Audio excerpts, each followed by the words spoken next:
前回エボジャパンで皆さんに、少しティージングしてた、ファーカムラムムエタイですねを、フルトレーラーをちょっと持ってきたんで、もう今日早速それを皆さんに見てもらおうかなと思ってます。And so we teased a little bit at Evo Japan, so you probably know the next character coming up is Falcon Ram, but we brought the full trailer to show you guys today. はい、じゃあどうぞ。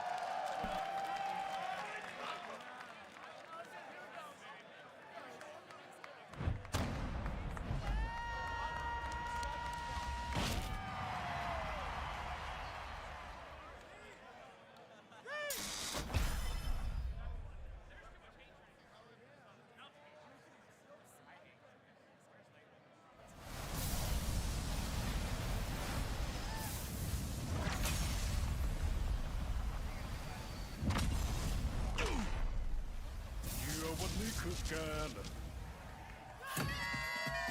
ready for the next battle. Tekken 8. New challenger. ข้าจะสังหารเป้าหมายเพื่อความอยู่รอดของลูกเมีย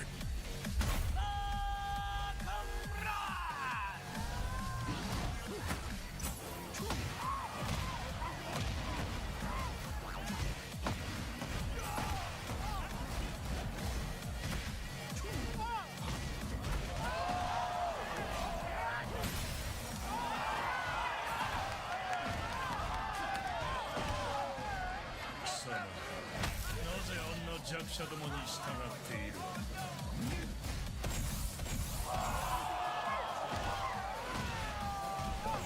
Oh shit, okay.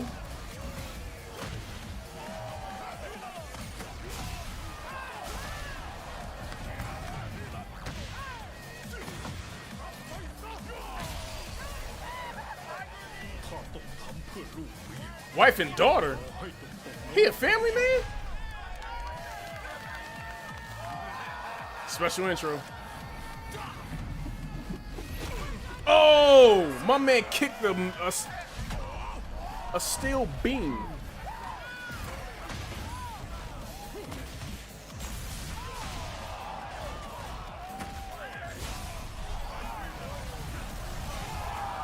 Damn.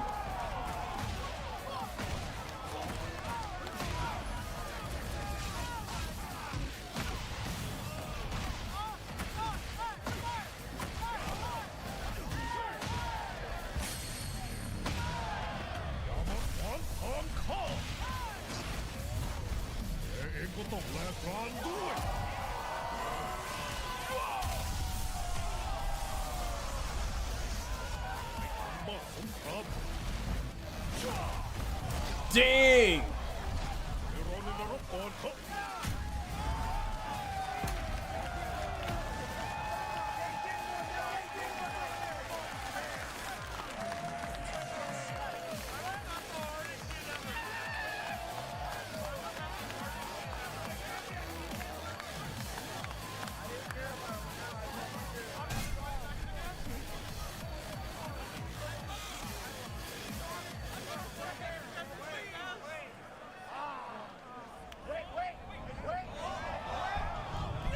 Yo! Armor King! Armor King! Armor King! Oh, snap!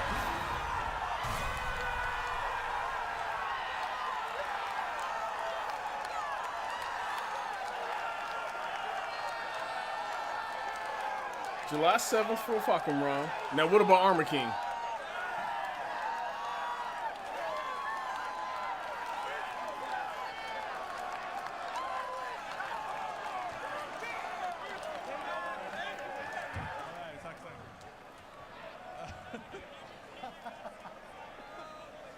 ちょっとみんなトレーラーの間ネット見てる人は分かんないかもしれないけどずーっと大騒ぎだったんですけど、なんか今日みんなお酒かなんか飲んでるなんかやってるんです Are you drinking tonight? But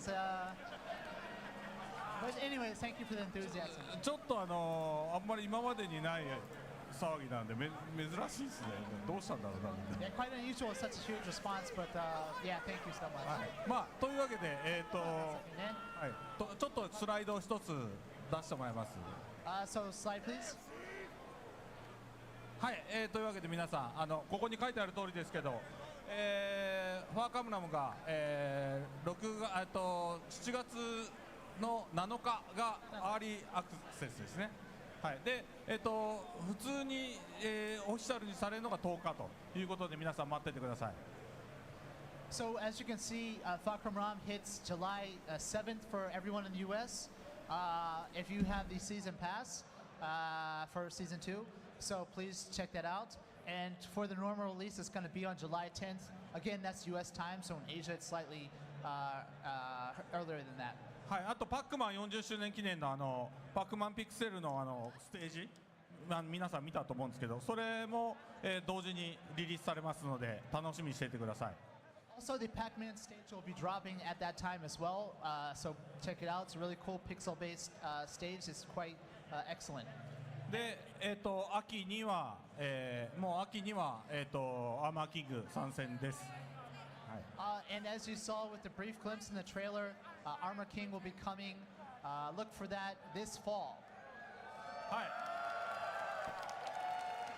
Alright, so he'll be here in the fall. Okay. ちょっとここリマインドっていうことで、前からこれは皆さんにお見せしているタイムラインなんですけど、結構重要なのはこのほら6月2日の無料アップデートと、あと7月、の無料アップデート、7月7日この2段階で、またバランスとか、いろんなアップデートをしますので、皆さんお待ちかねのチューニングとかバランその辺ねのアップデートは6月と7月、継続してやりますので、これ前から言ってる通りです。 Again, just a brief glimpse at the timeline just to remind you guys what's coming up in the next couple months.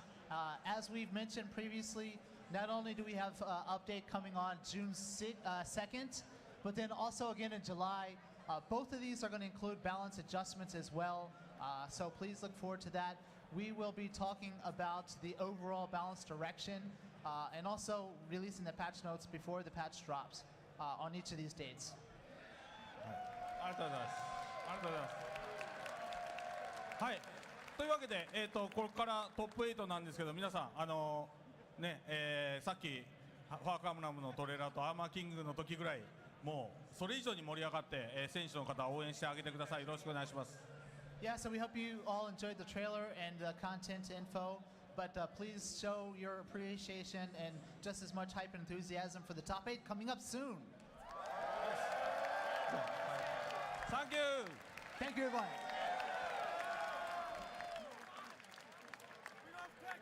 Mark, I've been waiting for them to drop a trailer like that for what feels like forever.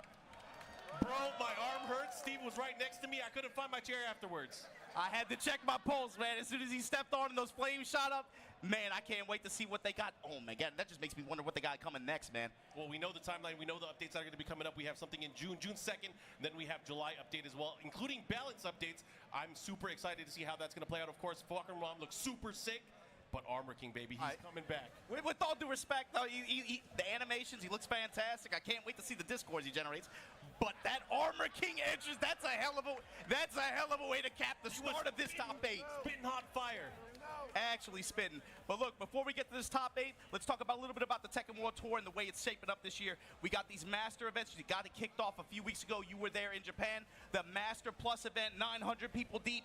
Knee comes out the champion. Today, 1,100-man bracket. We're going to see the conclusion right here for a combo breaker. Next week, we're going to head to BAM in Australia. And then after that, look ahead, the CEO. Of course, we're going to check out all of these great master events that are going to be coming throughout the year. And as you can see, all the different dates and the different events are on the screen.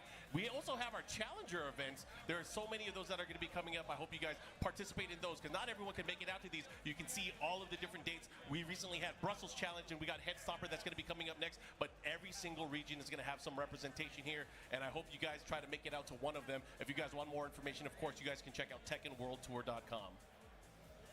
But hey, let's talk about that leaderboard though. Because, you know, things are going to get mixed up pretty soon because we do have points on the line, obviously the prize pool as well.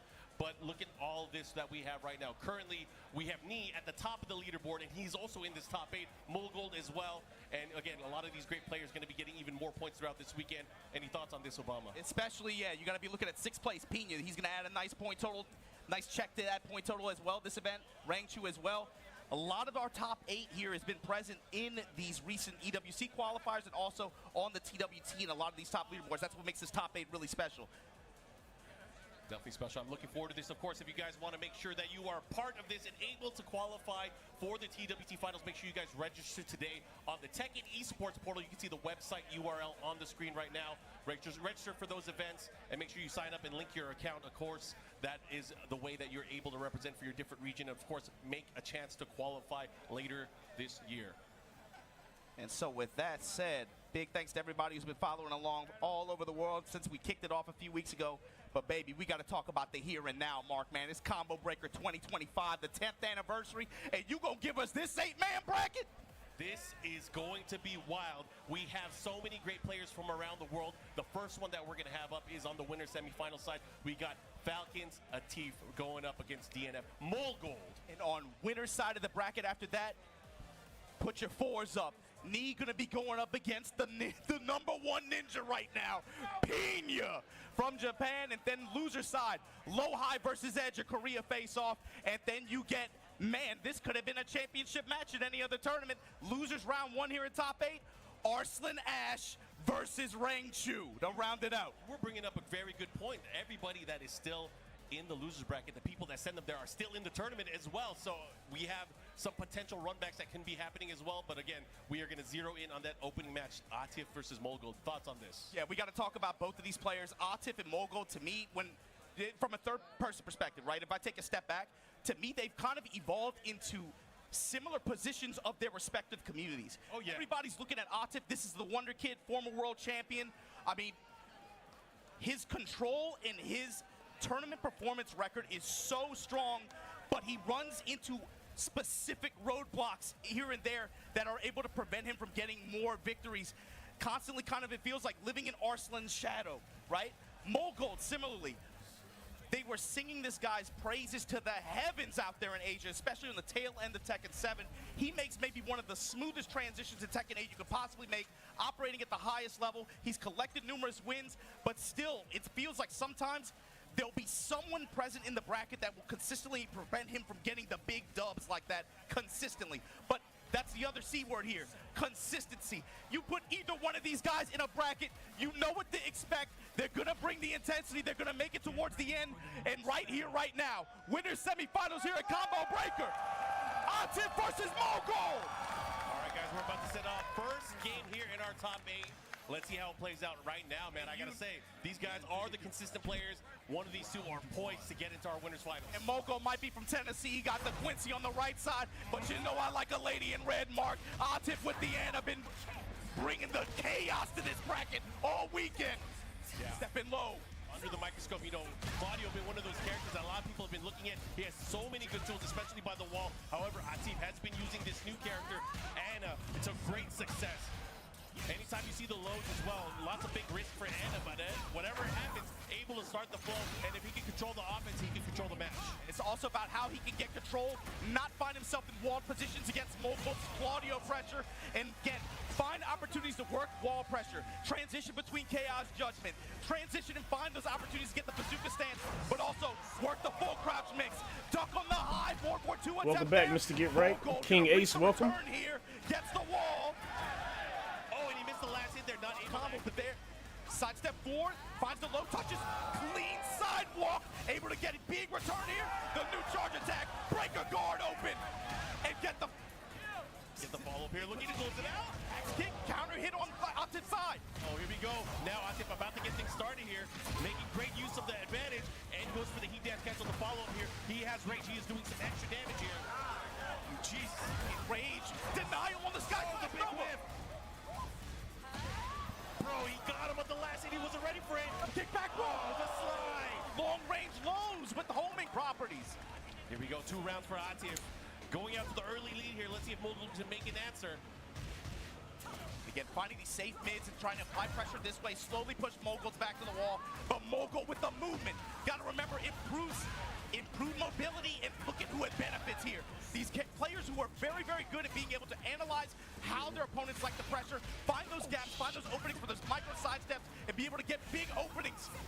what I've liked from Atif so far, he has been preventing the use of sidestep 4 from moguls, not giving him a chance to get his offense started. We all know that what complements that sidestep 4, it's the down back 1+2, that blue moon burst.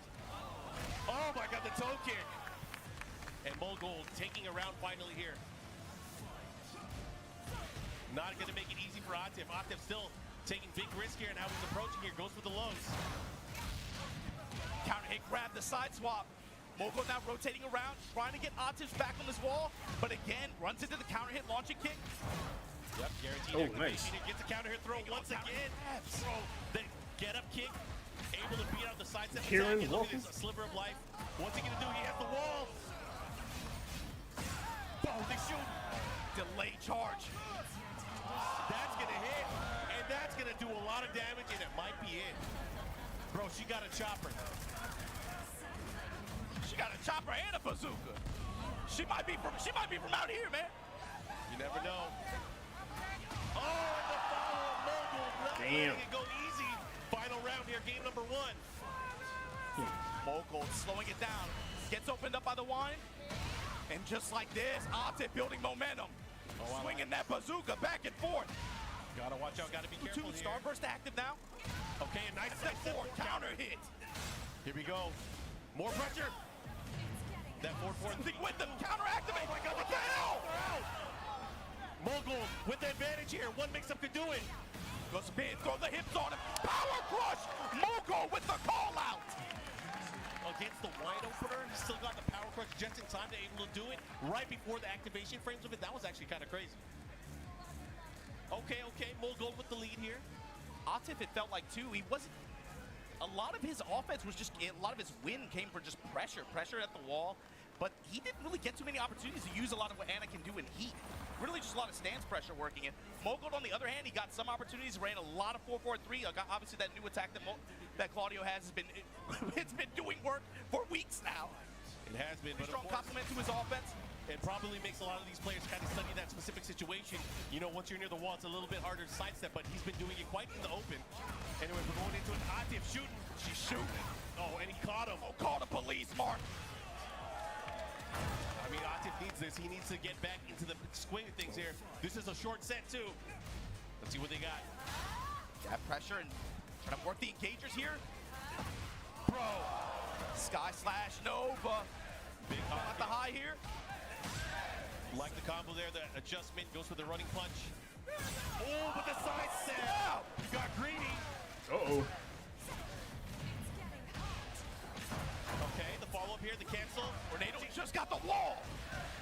Okay, now the mix. What are you going to do? Are you going to go mid? You're going to go low? He's going to Mid chase. low. Oh, but I like this. He gets splat.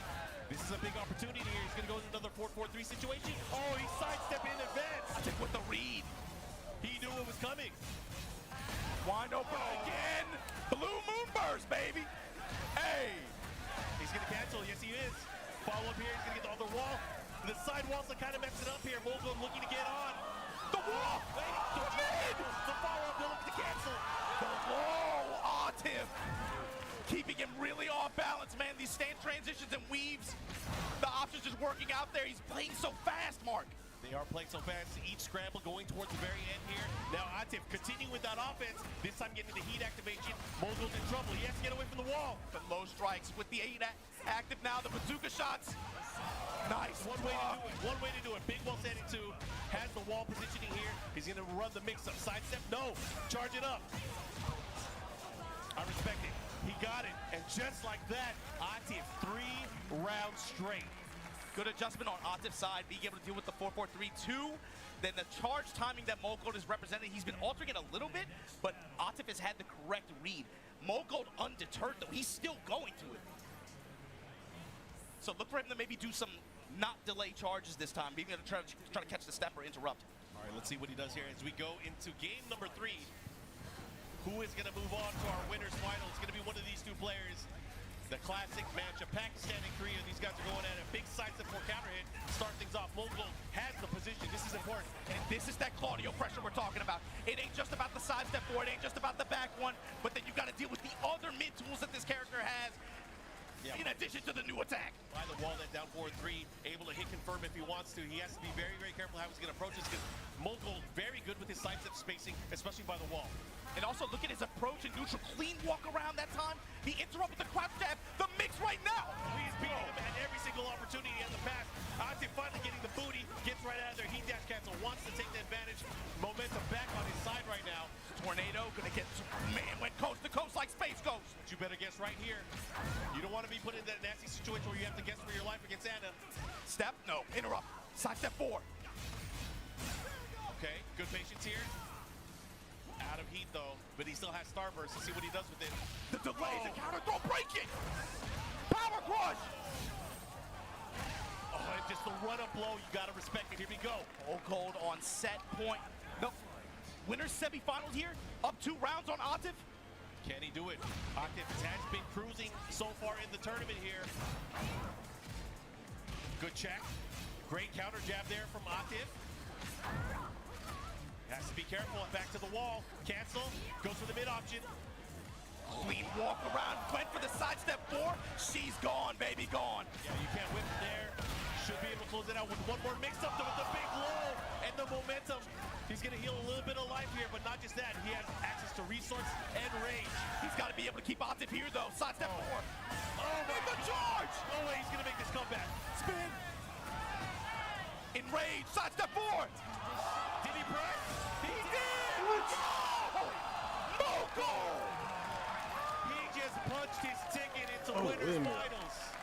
Broke the glass like Daryl Dawkins. Mogul from Korea. And just like that, we're going to see him in winners final. But what does that do for the losers bracket? We have even more danger downstairs. But man, oh man, what an amazing opening game here in our top 8. Obama, I'm liking what I'm seeing. Gold sitting in a nice spot here. Not too unfamiliar for him. I really like, too, the way you saw that match develop. Mogold was very insistent on some specific timings, especially with 4-4-3-2. Atif adjusts. Yep. What does Mogold do? All of a sudden, he starts doing just knee. Knee with no follow-up. Throws a lot more running to out there, trying to make Atif second guess his timings on when he wants to sidestep or when he wants to try to how he wants to try to guard that situation, and it had great effect. Overall, was able to get a lot more usage out of Heat. Both players were, especially as the match moved on. But again, the wall control, when he found those wall situations at the end like that, he laid the pressure on. They both played so fast, man. The momentum that this is going to carry on in the winners final. But look at who's hopping on stage. We got to see who they going to fight, man. Because look. Put your 4s up. Put your 4s up. We got one of the legendary players in the Tekken scene. We have the legend from Korea, Knee, stepping up to the stage. Not a stranger to the combo breaker stage. Oh, In the shit. past, Knee of up course, there. We got Pina all the way from Japan. He has been playing out of his mind over the past few weeks. The last ninja of his clan, that's Pina. You got to talk about the growth that this guy had late Tekken 7, right? All of a sudden, he's performing at a very high level, just over time, but there were consistent roadblocks in his way from getting big, key wins. One of them, still in this bracket, Arslan Ash, that he just beat to get here for the opportunity to face off against Knee. And so this is going to be another momentous test for Pina here. So far, he has been doing. We got to talk about the strats, man. Maybe I'm missing something. So let me get this straight. You sandbag the first year, you play possum, so everybody forgets about your character. I don't know if he was sandbagging. He was going for the long. He's playing the long con. He's playing the long con. Maybe. Everybody forgets about the Ninjas character. are tricky. That's what I'm saying, bro. He got some tricks. He pulling up the Men in Black Jutsu, make you forget. Not just that, but he got the shield on his arcade stick. He's trying to hide his inputs. I get it. I understand. Forbidden Nimpo, hidden arts. You got to remember, Mark. Line limits. I got it. I understand. I understand what's on the agenda. But man, I was just looking at Knee's controller. He got more buttons there than on my calculator. That's kind of crazy. He giving Texas Instruments a run for their money. You saying? Definitely. Anyways, I'm excited to see how this is going to play out. Of course, amazing performance at Evo Japan. Ended up winning that in pretty dominant fashion, winning 9 rounds straight at the very end. So That here's was crazy. Here's the thing too, Mark. Knee needs no introduction. Everybody knows his history. Everybody knows where his place in the Tekken world. Pina, as a player though, new to the professional game, right? And when you're on a 3-player roster and you're the only one not getting the results like he was last year, when you're the only one absent, and then you come here, you lock up your EWC ticket, you get top 4 at a stack Evo No. Japan, and now you find yourself in winners semifinals up against the GOAT here in year 2 of this game, you know motivation for him is riding so high. Gonna open up with this low, and you gotta talk about the changes that this Raven character got as well, Mark. The back turn mix, he has been getting away with murder all weekend. We ain't gonna talk about it, we're gonna see it. The way that Pena has been playing, you're gonna see a lot of action, especially when he goes into the mix-up game. Oh, but you can't get mixed up if you get blocked. Fisherman slam, and the Kool-Aid floor destroyed. Tornado, Snake Eyes. Here we go, let's see what he got from. Oh, he has been farming for clips the entire weekend. That brother's feeling different, man. Something happened. Something's different. He has been feeling different the past 3 weeks. I'm telling you, you saw the photo from Evo Japan when he put the fours up. He looked demonic. I've never seen a brother look that bad. I've never seen him look that evil. I've never seen. But the big thing too, Mark, is peep how neat. Never mind. Peep that orbital. Orbital hasn't been around for a minute. To break the floor. To taunt you with the Snake Eyes. Now how you gonna use it, knee? Hatchet. Cannonball straight. This is a masterclass on timing. Nee has been scouting this particular matchup. You gotta be watching Pena. Pena has been doing so great lately. This is also a character matchup that Nee traditionally excels in. Bro, he has him at the wall with the trade. The trade. Big opportunity for Pena now. He's got to take advantage of it. He's got to find the wall. He's enraged. It has to happen here. Not only that, he's healing a lot of his health as he gets these added hits. Oh, he has to be careful. Oh my God. No punish. Punish. And finally, the 4-2 string. Nee going to that option a little bit more as the weekend has progressed. He has to go low. He has to try to open him up. There's no time. Slide and call out. Mark, you were talking about ninjas in Paris. I'm saying you better watch the throne. Because look. Giving it up.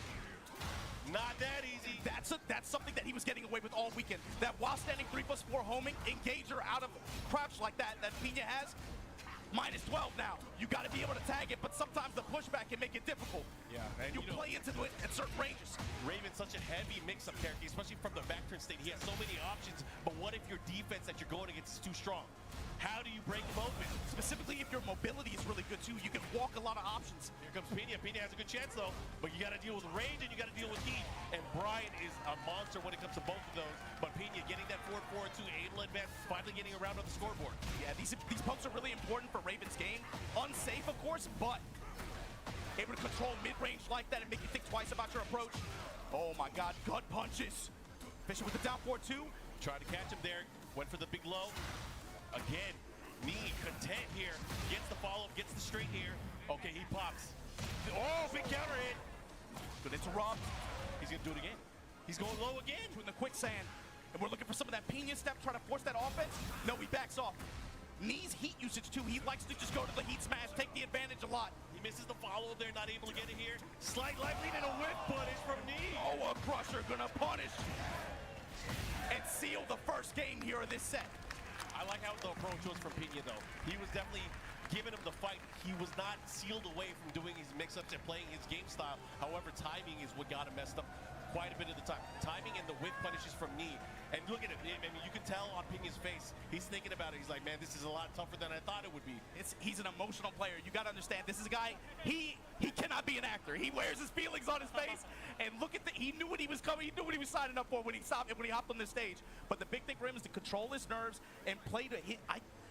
It's hard. You know, he's been playing this whole weekend at a very fast pace. He's been throwing a lot of white hole mix-ups, taking advantage of delays and people's sense of fear with this character. But Nee, I just don't sense any of that from him. He's gonna have to play these games to a degree. And look, the back turn mix-up and the way that works too. Nee overall did a pretty good job of neutralizing and kind of mitigating potential damage from it as well. The thing is, when you have adjusted weighted RPS like this, that new attack that Raven has out of back turn that low, Pena has been banging on that all weekend. Nee, I felt like you didn't even see it in that first game.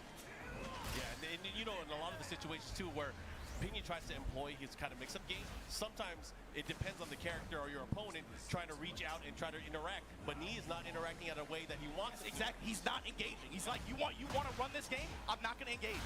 And that's the other thing too. Okay, yeah, Nee locked in on the punishes. Oh, he is fighting up close. He is waiting for that opportunity. And you know how dangerous Nee is up close. Because if he starts feeling himself, the taunts, the jet uppers, the side steps, they're all going to come out. Confidence on both sides is really important for these players. But here we go, Pena now with the running pressure. Duck under the homing attack, was looking for Knee to step. Knee one step ahead with the duck. That's the crazy thing too, is Knee is known for up close fighting, sidestepping, and finding opportunities. We were just talking about that, but that time he ducked, and that's something that Knee doesn't usually do. He doesn't duck if he needs to. And the thing is too, Mark, I feel like there might even be on some level a lot of... Okay, the Shinobi teleport, counter hit jackknife. These are the tools that Pina has to be able to find the secure a win here. Souls up with the 1+2, activate. He's gonna do a lot of damage. He's gonna put him into a mix-up, but Knee just getting up. Takes us down 4, fine. Eat these shadow clones, I'm going mid. White hole. And the down back 2, securing it with the safe mid approach there to go in the back turn. I like that. Pina changing up the rhythm just a little bit. Timing, yes, his timing altered. He's going to a few different moves and attacks that he wasn't going to the first game. He needs to instill confidence. Counter hit on the down 4. Down back 2. Mixing up his follow-up timing as well. Here we go. Big. What's up with the uppercut? He bet big on that, Mark. That while standing one is not safe. Not safe at all, but able to land it. That's huge because he can get the momentum. He has the life lead now too. Taking some bets. This is a snowball character for sure. Back 1, Souls on 1+2, trying to seal the step. He knows he's looking for some defensive habits. He knows he's looking to step. Counter hit on the quarter circle 4-2. Back 4-4. Jab, touch, and return. Pina has quite the advantage right now. How's he gonna deal with it? But he does have range. This is where it can be dangerous. Problem is he got that blue bar and he got that red. Never mind. Back turn with the checks. And Pina now building some momentum, building some confidence. And the big thing is, never mind. Fisherman slam. This is gonna do a ton of damage too as well. And you gotta be careful on how you're gonna get up. Here we go. What you gonna do? Knee in his face already. Yeah, testing with this one jab. And finally, I've been waiting for it, Mark. This player has just got counter hit, gotten launched. Bro, I'm never gonna doubt Knee. Doesn't matter how many rounds he's down by. We've seen him do 9 rounds straight before. Yes. So again, you can never count him out until he's actually Jab dead. touch, just give me my heat smash, give me my plus frames. I just want to test you. I just want to see what you're thinking. Oh, great option there with the low. Still not afraid to use the homing attack. Oh, Pina going in right now. Okay, the delayed backdash here. I like it. Fishing for a counter hit. He's trying to catch these jabs, but these mid strikes from Knee. And bet it all. The punish. Yo, he bet it all there. Here we go. Knee on the scoreboard now. Not letting Pina get it, not letting him tie it up. Down back 2-1, and this time, Pina not trying to get too crazy. He's going with the power crush option, going with the heat engager option out of back turn. Not trying to test these low defense. And again, Knee just playing so controlled up close. But again, he has been whittled down to more than half of his life bar. Well, finally, a big counter hit. It's another counter hit side kick. The Brian Classic's gonna activate. Question is, how is Knee gonna use this blue meter? Testing in mid. Pina eating the lows. Bro, he gets a big Lily calls him out. Yo, this is huge because not only is he gonna get the momentum, he's gonna do a lot of damage here, but he might put him in a situation where it's one more touch. Okay? Kagebunshin.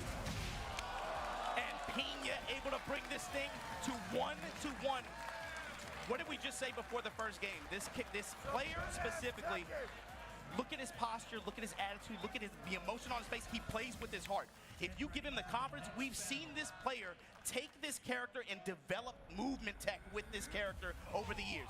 You didn't see it at all the first game, but as soon as it starts coming up on his thing, oh my God, on this stage. Both of these characters extra dangerous with the walls, but I can't begin to talk about just how much dangerous it can be if you guess wrong on Wake Up.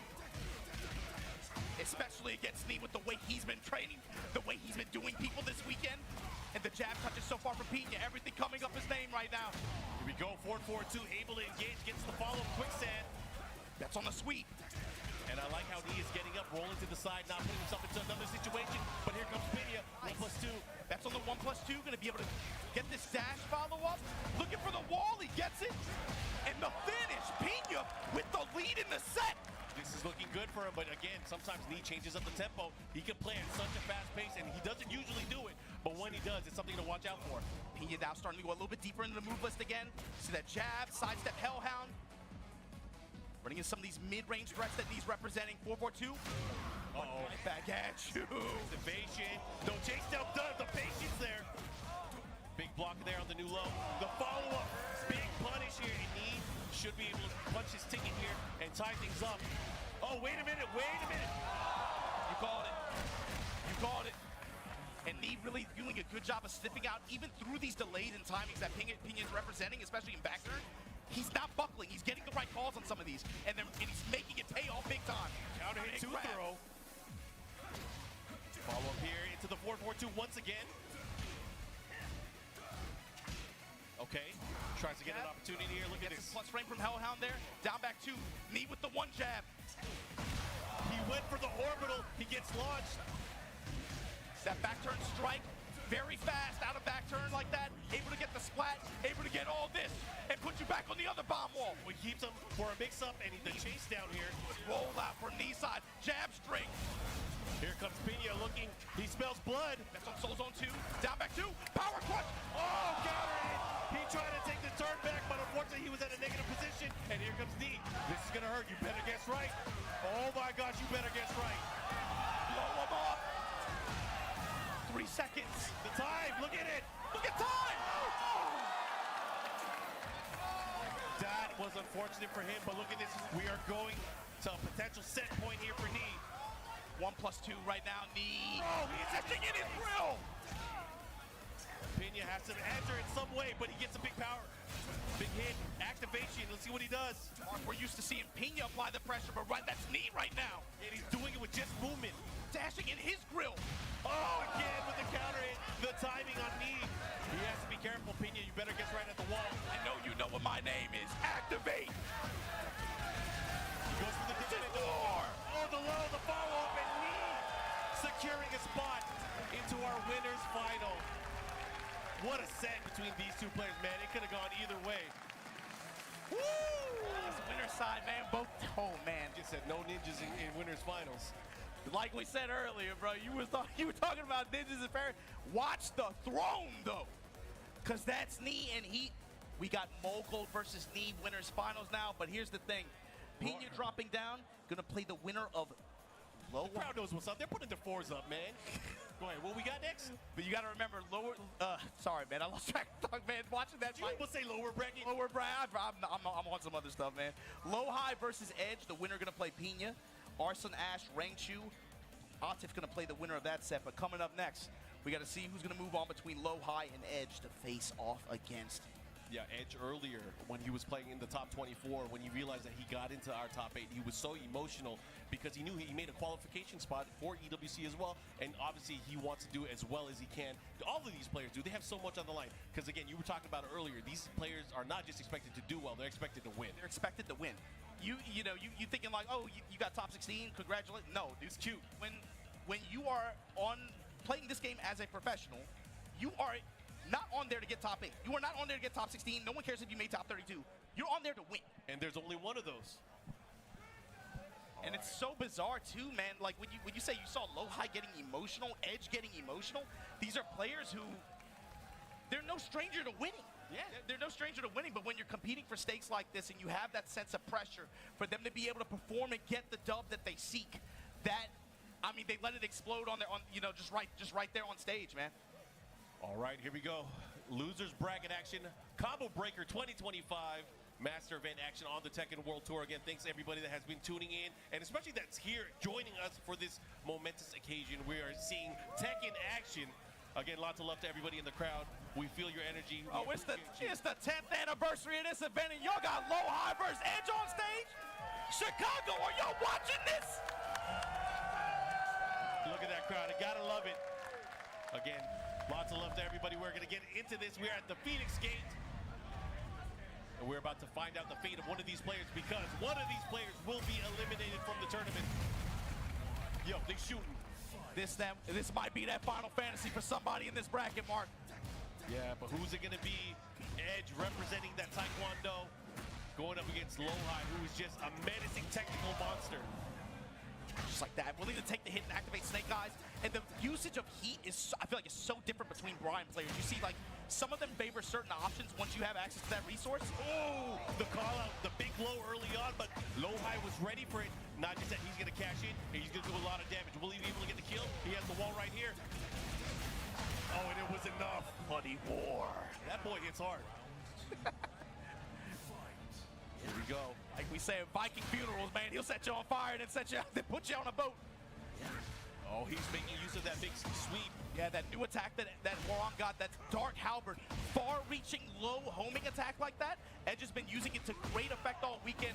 It complements the range and other range threats that this character has as well. Yeah, Master banked out of that one. We have the wall here. Let's see what kind of damage. He's gonna go for the easy stuff. Attack the wall. He scary part of the heat smash and the low options that you have against the wall. And that heat usage in that scenario, that's reminiscent of how he likes to use it too. Floor blast available here as we make the stage transition. The floor on fire. Let's see how this is going to work out. He's going to get a spike, but right now, low high with all the momentum in the world. Edge, you got to find a way to slow this match down. Fishing for the grab. After the while standing 4-4. Low high just backing it up. He knows he has a health lead. Plus frame after the homing attack. Oh my God, comes up with the while standing one after. That quick duck. 4-4-3 for the spike. Oh, he missed the follow, but it doesn't matter. Axe kick. Has the advantage. So look at this life lead here for Edge. Challenge from Edge. Oh, down to the floor, the follow-up here. Dark Halberd able to crush that high. Jab string, step in low. Low high. He's waiting. Here we go. Edge on the scoreboard now. Yo, if you let Edge start fighting and let him start flowing, he's going to start chipping away at your life bar. But right now, low high. Let's see what he does. Trying to catch him down with the Missing him. There it is, that incinerator set him on fire. In the smash for the plus. Oh, he caught him ducking. The knees on him. And jet upper right there. Look at that, low high. Trying to make a statement. Oh man, Edge thinking about what he's going to do here. He's going to the character select screen. We see him use Shaheen a little bit earlier in the tournament as well. What is he thinking here? Obviously, he can still stick to Hwoarang, but man, he has some choices to make because whatever character he locks into, he has to use and win 2 games straight with. Yeah, this is a lock-in scenario, but I mean, it almost doesn't even feel right seeing him on like just Shaheen or something like that at this point. Yeah, definitely one of those situations where it's tough because you got to make a quick decision. You only got a minute. You got a little bit of coaching here. What's going to happen? I mean, I'm sure everybody in the crowd wants to see him do well with Hwoarang. That is the character that has got him to this very place. Yeah, we've seen him have incredible performances last year. Yeah, last year's LCQ. The LCQ. I mean, he was catching body bags there, man. Here we go. Edge locks in with Hwoarang. Descent into subconsciousness.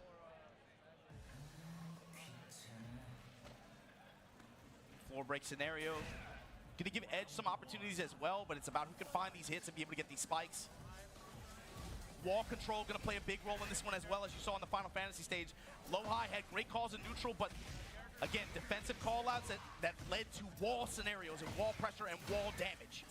Oh, he is harassing him here, going for that homing attack, trying to create an opportunity. Edge right now has him against the wall. Low high has to be careful. Trying to seal steps.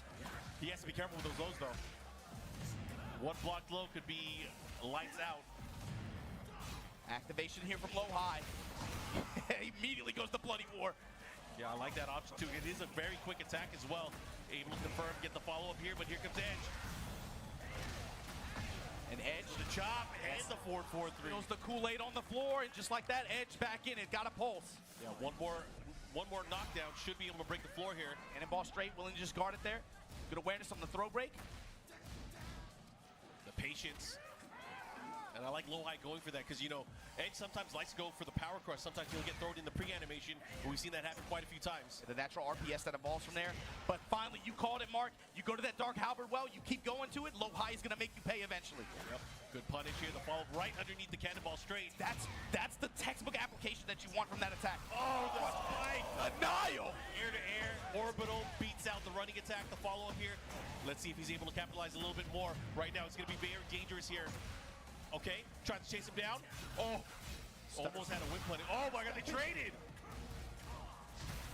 He's dead. This is gonna hurt big time. We're gonna go downstairs. Flappy kicks to break the floor. And Edge with Oh, and because of the time as well, what's he gonna do? How's he gonna deal with it? back up. You can chill. You can chill. Take the dub. Take the dub. All right, you gotta respect it. Edge now, Tactical win. 1 round away from tying things up here. Blue stuff to start it off. Just frame skyrocket. And now Edge starting to open up. He's still going to the, but alternate lows. Not Dark Halberd, but down forward, down back. Oh, no. No, he didn't. Man, y'all see that? No, he Heard didn't. the crowd say something. Do that shit again. Oh, but a big sidestep plasma. Rolling right kick. Gets the spike. The follow-up here. Don't get up wrong. Bro, he's going to hit him. Oh, my God, he's going to get hurt. Edge. One more hit can do it. Boom, he got it. And Edge, 3 rounds straight here to tie things up. Losers bracket action. One of these two players, after after this game will be out of the tournament. Mark, I feel like they just sat down. We're on game 3. That was like 2 back-to-back speed run games. Oh, bro, this power up, you got knee in your ear. They play the same character. They know how to fight against certain players and characters. If I'm Edge, I'm taking off the headset and be like, what's he saying? What am I have to look out for? That's a hell of a coach, man. That's a crazy assist. That's a nasty assist, bro. If you got D giving you Brian tips. I mean, this is a rare situation too, right? There's not that many Brian players that get to this level very high. But again, these guys are teammates. These guys have been battling and training with each other, preparing for the world stage. And here we go. We're going to lock in. It is going to be Brian and Hwoarang. Mark, can we talk about how base that is? Nee is coaching his teammate so that he can get to him in the bracket so he can beat his ass again. Like, that's so crazy. I didn't want to say it. I wanted to like have him get there first. Like, look, I'm going to tell you what to do, but I'm going to do it to you too when you get there. I ain't going to coach you when I'm up there. Anyways, we're going to go to the Elegant Palace final game between these two. Edge, 3 rounds straight. And you know, I felt like Loweye was going to turn things around. He had that nice Tonjet upper, but then man, he started moving. Edge started moving. It's a natural snowball effect, especially with the way both of these characters and their power-ups work and with the way momentum works on their offense. You see Dark Halberd, man, he's gotten so many high crushes against Loweye's advances. But just like that, oh, we about bloody war, man. Oh, side kick, and just like that. Yo, and he's going to push him towards the wall here. He should be able to close it out. And it races his soul. Yep, up 4-2, looking to cake it and takes that opening round here. But one of the things I want to call out, and you said as well that Dark Halberd, he's not afraid to use it. And that's the thing, is I feel like you got to live and die by that weapon. Yeah, we saw in the second game, he started alternating his lows with down 4, down back 4 as well, sprinkling those in to kind of throw off Loweye's expectations and timing. Oh my God, break the glass, break the balcony, then kick him in the back. Just to put him on the wall. Here we go, Mix-Up City. How are you going to deal with this pressure? Edge having Loweye fight out of the corner now. Yo, he's landing these hits. You got to watch out here. Oh, he caught him, right uppercut. Yeah, looked like he tried to cut the step. Those stubby pokes from Hwoarang, sometimes that uppercut just finds a way in mid-range like that. Oh, and the duck at the 1-2-4. He was expecting maybe to get a counter hit in that situation. The 1-2-4 obviously the last hit high. Rockets in the skies. Low high with this consistent counterclockwise step and fishing mid. Gets the snake bite there. Back up, still in range. The sidestep duck and able to just offset. Here we go. It just advances here. Oh, big block! Yo, Low High ready, locked and loaded here. No more heat available for Edge. I splat. It's gonna do a lot of damage. Here we go, Low High, 1 round away from moving on. Can he do it? Oh, right underneath. Dash pressure. Oh, the whip. A little bit too slow. Gotta be careful. Right foot forward, down foot. Down forward, but eats the mids. Edge, what are you thinking? I like Big it. attacks. Trying to restrict his movement there. That time beating it with the homing attack, but that also goes over the low. Activate, step. Oh, the low jab. You gotta get out of the corner. You're not able to step, you gotta be careful. And Edge just willing to throw away his heat just for the dash. Low high with the frame. He did not follow up, that's a guaranteed on that. Oh my God. Spaghetti everywhere. Pulling on the wall. Cannonball straight, has to watch out for the option, goes for the mids. Yeah, 4-2. Oh, the Halberd again! He's gonna convert, and here we go. Final round of this set here. Only one of these players can move on. Again, elimination. In loser side, fighting for your life. Raw uppercut! He risked it all there, going for that. Here we go, Low High has a chance. Big life lead. Oh my goodness. Debate the break the pressure. Yo, is he gonna get that momentum? Down back 4. Oh, 3 lows in a row, and the splat. Oh my gosh, this is a lot of damage, but he still has heat as well. Bro. That was all pre-tornado. He's gonna get the wall. Now what? What's the mix? Goes for the homie. Oh my gosh. He Grab! Grab! No, one more hit. Low high. Edge breaks the glass. and punches his way into the next stage of this bracket. 2-1 over Lowhigh. Felt like that momentum was something that you couldn't come back against, but Edge found a way every single time. Towards the very end, you got to give it up, but out of the tournament, you guys got to give it up. Coming all the way from Korea, Lowhigh with an amazing performance. Jeez, what a set. Losers bracket is insane. Those first two games felt so fast, but very back and forth, Mark. Man, the snowball feeling of the way the offense and the pressure worked for both of those characters and both of those players, respectively, like that. And all of that just to collide in the third game where they're both just rolling on each other. Oh, man. And with that said, that's our first that's our first losers match of this top 8. You got another good one, too. We got another good one, bro. You got to plug this one in, man. This one could have easily been a grand final. Could have easily, we've seen it before. It could have easily been a grand final at any other event. Man. Two TWT champions going at it. As you mentioned, Arslan Ash, first player going up, and then he's going to go up against Rangchu. One of these players, the two-time champ. You got to put that on him. Yeah, the only two-time. Rangchu versus Arslan Ash coming up next. All right, again, thank you guys for tuning in. Lots of love to the local crowd here, man. I love seeing the Tekken players. I love seeing the fighting game community. So it's always a pleasure to be here. You know, I wasn't here last year, so I was so happy to get this feeling once again. And look, if you guys missed anything that happened this weekend, there's a lot to catch up on. Make sure you guys head over to TekkenWorldTour.com. Follow all the socials to keep up with the newest Tekken content and everything going on with the tour. At Tekken on Twitter, at B&E Esports on Twitter and YouTube. Make sure you follow along. And look, thanks to everybody watching from wherever you watch it from. But man, you said it, Mark. I cannot believe I'm offline again here in Chicago in this environment, being able to get this energy for this top 8. It's something special. I cannot put enough love on it, man. I hope you guys stay locked in. We are going to be continuing with some more Tekken action. However, we do have to take a short break, and we'll be back right after this.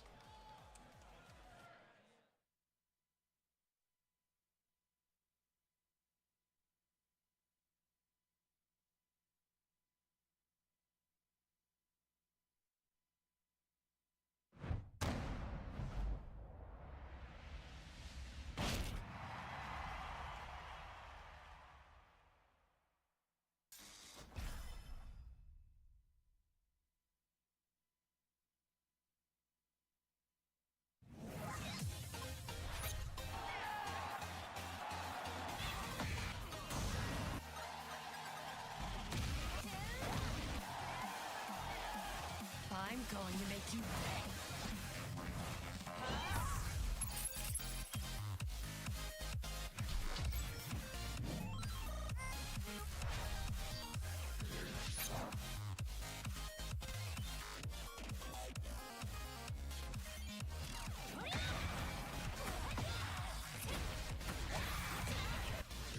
Your luck is run out. Soy la reina del café. Compétent à l'esprit limité. Dente, mas cabeça fria.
แกเหรอ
just saw on the stage. Markman and Obama here to give it to you. How you guys feeling? Yo, hold on.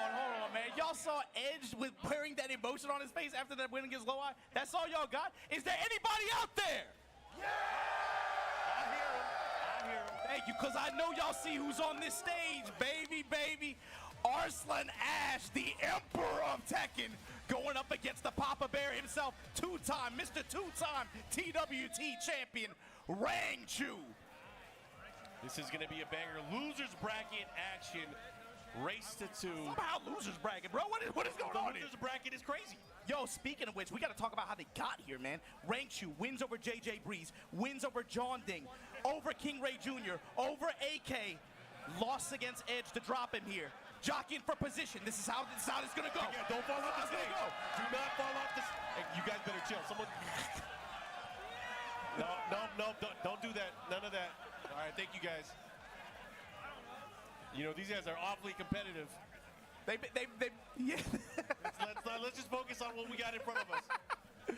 Arslan on the other side, though, wins over CBM, Kokuma, Ilias, Nomar, got dropped in here from the Ninja, Pena. Yeah, Pena, again, has been doing work. You know, we saw him earlier on the winter semis, doing really well, but again, he got a 2-0 against Arslan early on. They might be on a collision course. He might be, but Arslan has to deal with the current reigning and defending TWT champion. Yo, okay, so we were talking about it off stream. What is Arslan going to pick going through this? You were confident that Rangchu was going to pick Panda, which he has, but Arslan going with the Nina pick. This is the matchup that we've been seeing. Not quite, actually. You know, we got to think back to the Tekken World Tour final where these two guys faced off, and Rangchu got that huge win over Arslan in that bracket. This time, same animal, kind of. A little different bear. Well, right now, the better bear. different bear, but here we're going to go into the action, you guys. One of these two players, this is a race to 2. One player will be eliminated after this.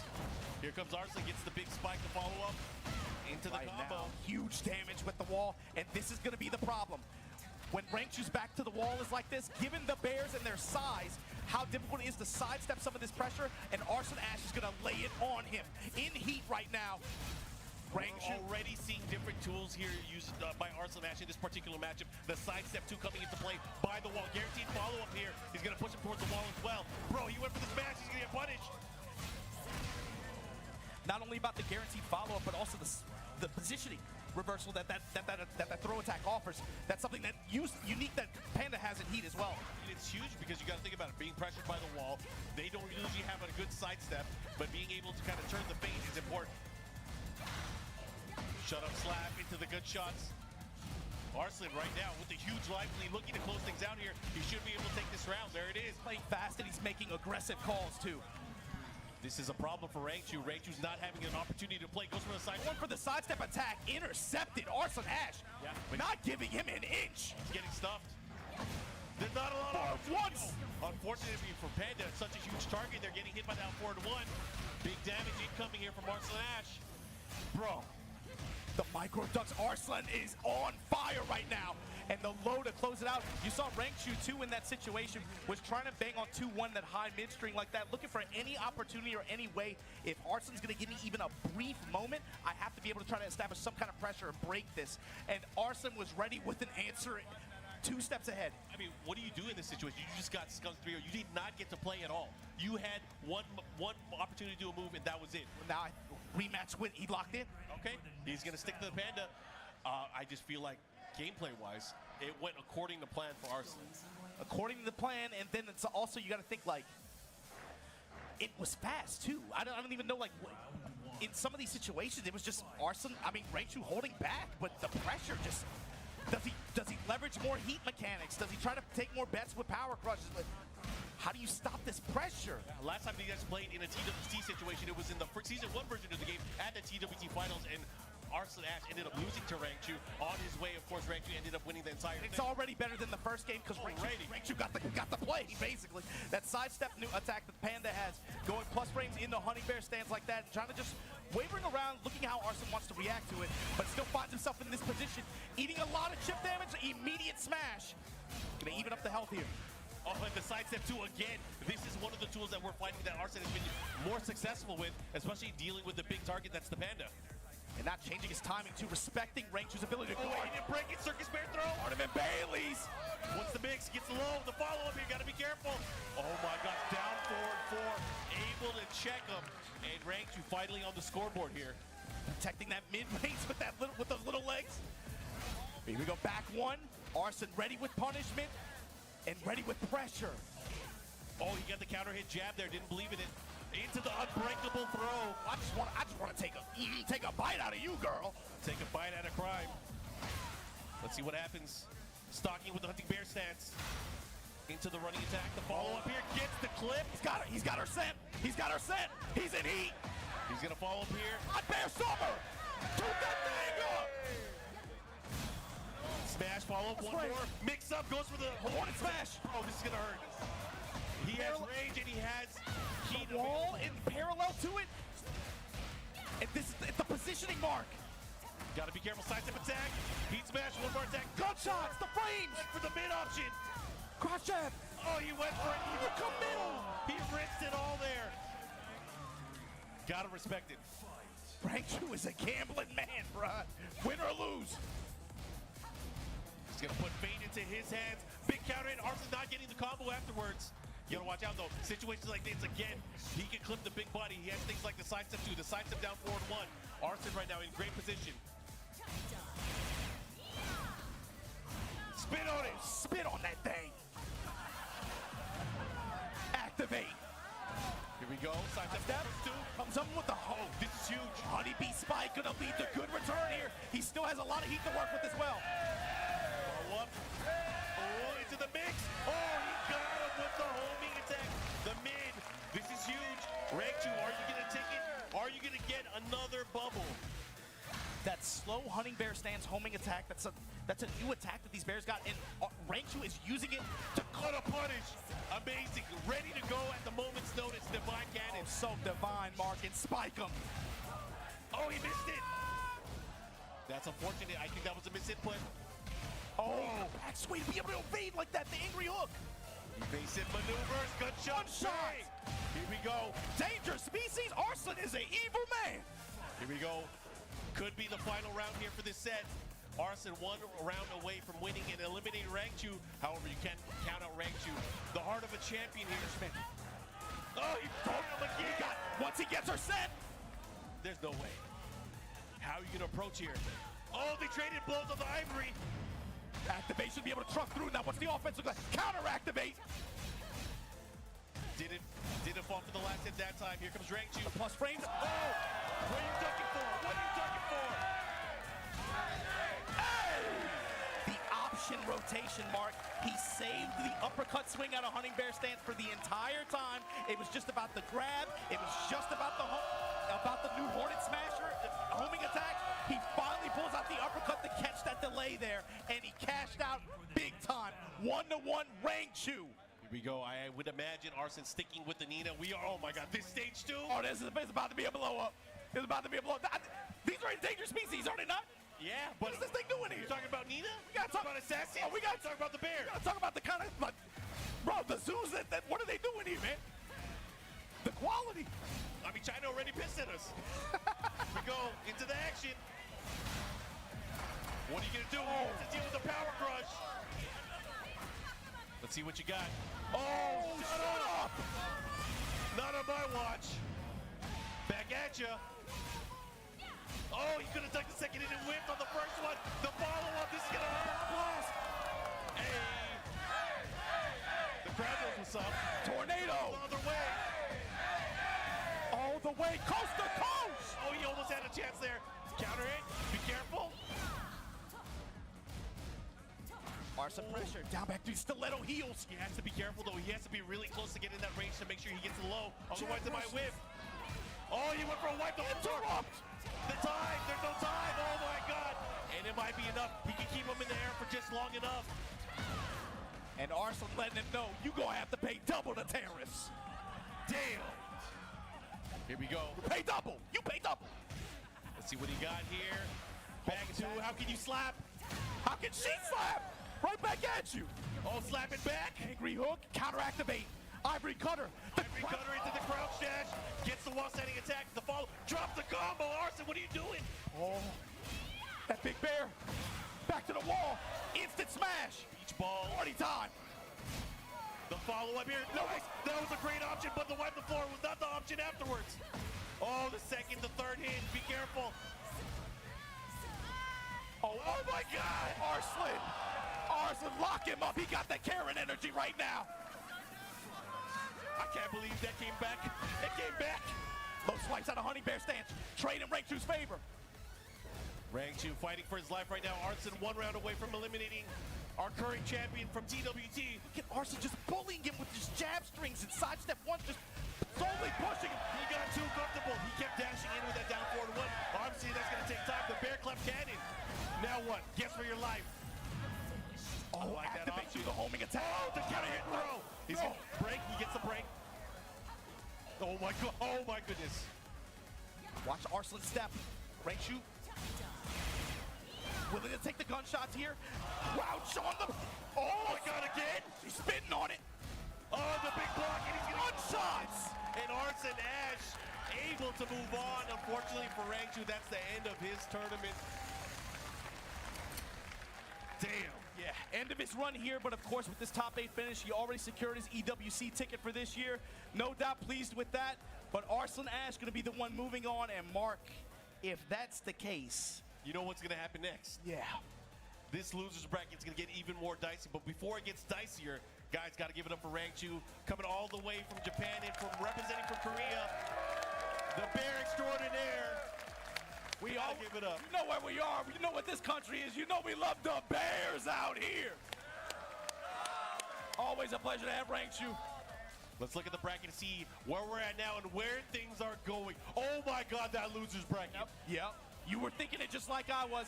Bro, I like how we get a fun little kooky match and then we get some real stuff. Yeah, I mean, either way, doesn't matter which players comes out of the losers quarters, the losers semis is going to be hot and nasty. And of course, whoever loses from the winners final and goes to the losers final, they're going to be waiting for whoever is going to come out from that gauntlet that's going to be happening in the Mark, losers wait. I've seen this in a vision before. Looking at that winners final matchup. Cleo? Call him in now. I'm not going to do that. I've seen that winners finals match, I want to say, a couple weeks ago. Yeah? I think we saw it long set style a couple times. Long set style. My question is, what does Mogul bring to the table, and what has he learned? After you get broken down like a shotgun like that in front of a live studio audience, in front of an arena full of people, how do you respond like that? You avoid the laugh track. You don't want to get hit one more time.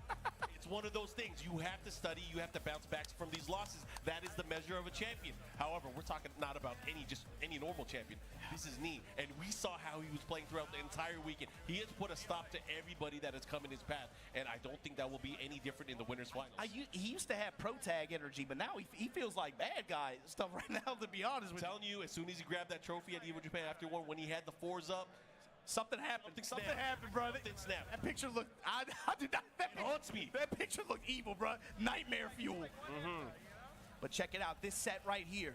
Both of these guys fighting for survival and a chance to make it into this top 4. And look, if you made it this far in this bracket at this tournament, and you're in the hunt for this TWT, again, the TWT points at this point. This is the first Master event. We had a Master Plus already. You get your top 2 Master finishes added to your point total. And for both of these players, this is a big set. You want to keep going as far as you possibly can. You don't want to be out of 5th place. You got to punch further. And right now, we're going to get Pina going up against Edge. JP versus Korea, the old classic. Here we go, and this should be fun. You know, Pina. New faces, though. Pina, 2 events in a row, 2 Master events in a row where he is the best performing Japanese player. It gotta weigh on him in some way, in a positive way, but also it's gonna take a toll, man. You gotta be able to perform because you don't want to be getting that 4th place. You don't want that tie for 5th place. You want to be able, like you said, push it all the way. Martin, it doesn't. In spite of any and all discourse, you gotta put some respect on that C word, consistency. With all the players in this top 8 bracket, it's no accident, dude. These are the players that are grinding. Everybody else was tweeting. They were in the lab. Here we go. Let's see what lab work comes out of this. Go, Ninja, go, Ninja, go! Right out the gates, while standing 1, locked and loaded. He sidestepped first, then he ducked. He found an opening, but quick enough, quick to the trigger. Pina, man. Hamstring and the counter out of back turn. Pina already representing some aggressive options here against Edge. right there. Mid strikes in the heat engager, and then wait, the delay. Oh, and he powered it up. Has the heat. What's the secret? Secret of the ooze. Coming downstairs. Boom. Yo, shout out to Vanilla Ice. Shout out to Vanilla Ice. Here we go. Follow up there. Dark Halberd once again. Chopping away at him. Heat dash cancel. Gets the running three. Oh, my God. Back kick low. Yo, he's activating. This is where he can get credit. Oh, my God. Big opportunity here. Back it up. He has range art as well. Trying to get as much carry as possible. He gets the wall. Oh, he's going for the mix instead. Hellhound. Whoa, just goes with the simple mid. I like what I'm seeing here. Pena with the ferocity. He is hungry for this victory. And we're going to another hazard stage opening up. We have a floor blast available for both of these contenders. Bro, the symphony turned up. The Kaiju's going at it in the back. Jab touch back one slide out of Soul Zone, but the call out with the split kicks from Edge. Spin him with this tornado, push, spike him into the plane, and keep it moving. Big stage, not gonna be able to get the wall, but He's close enough now. This is where it could be a pushing. threat. However, Pena can turn things around. Satyr, the 1+2, instant sweep. Good adjustment there. Goes back into the blocking Immediately stage. sidestep right, step into the belly. Gotta watch out for the parabellum kicks, the follow-up. Let's see what he does. Running attack. Pressure. One more hit can do it. Pena trying to step. Crusader with the dash behind it. Looking Going alone. Not enough. jab. The Soul Zone. He caught him out of the sky. Tied up on rounds. These guys are swinging. Just like the monsters in the background. Only one can prevail. Again, losers quarterfinal action. Pena looks like he came up with the wrong punish opportunity there. Oh, caught him with the parabellum kicks. The follow-up here, counter hit, guaranteed follow-up. Big damage incoming. The momentum swings are too hard. Edge with the pressure, and Pena folding at the wall. Pena, not like this. You fought the entire weekend to get to this point. Call out on the sidestep with this uppercut, and it's looking like the same round, 3 rounds in a row, Mark. Kip up. Uppercut to deny any pressure from back turn. Edge has such a great rhythm read on his opponent right now. Oh my God. Oh, the choke, baby. And the punish on the get-up kick attempt. Perfect. Edge letting Pena know what time it is. He's definitely not keeping the peace with that kick. He wanted war. He wants that smoke. He look at his face, man. He wants that smoke. Edge pushing it to him. It's time to unveil the forehead protector. Show him your bangs. Ortiz Farm, what you got? You know, anytime he gets cornered, though, he starts to perform. Yeah. I want to see if Pena's able to make a comeback here and take us to a third game. But man, oh man, this is going to be tough. He's got to create a good sequence to at least build some confidence. But you're not seeing any of the movement that you usually see from Pena in these situations. It's kind of hard to approach him. I think Edge, from this perspective like this, building up plus frames, he's getting denied anytime he tries to build up any kind of offense like that. Uppercut from Edge going to result in this damage. Edge knows the points where to put the stop. He got the stop sign that time with the down forward too, and that's not the first time we've seen it from the set. This time cleaning things up with the down back four, closing it out, and right now Edge is he's poised to take the entire thing. And he's been harassing Pena with a lot of lows too, and Pena has not had good defense or punishment against him as well. It's tough, man. The lows are really just adding up here. A lot of the momentum shift is just these little pokes that is interrupting the game plan for Pena, but Pena finally starting to get moving. But a heat activation able to call out the pressure. Flappy kicks once again. Edge has been, man, he's been betting big this whole weekend, but it's coming up every time. Nice break. Instant break.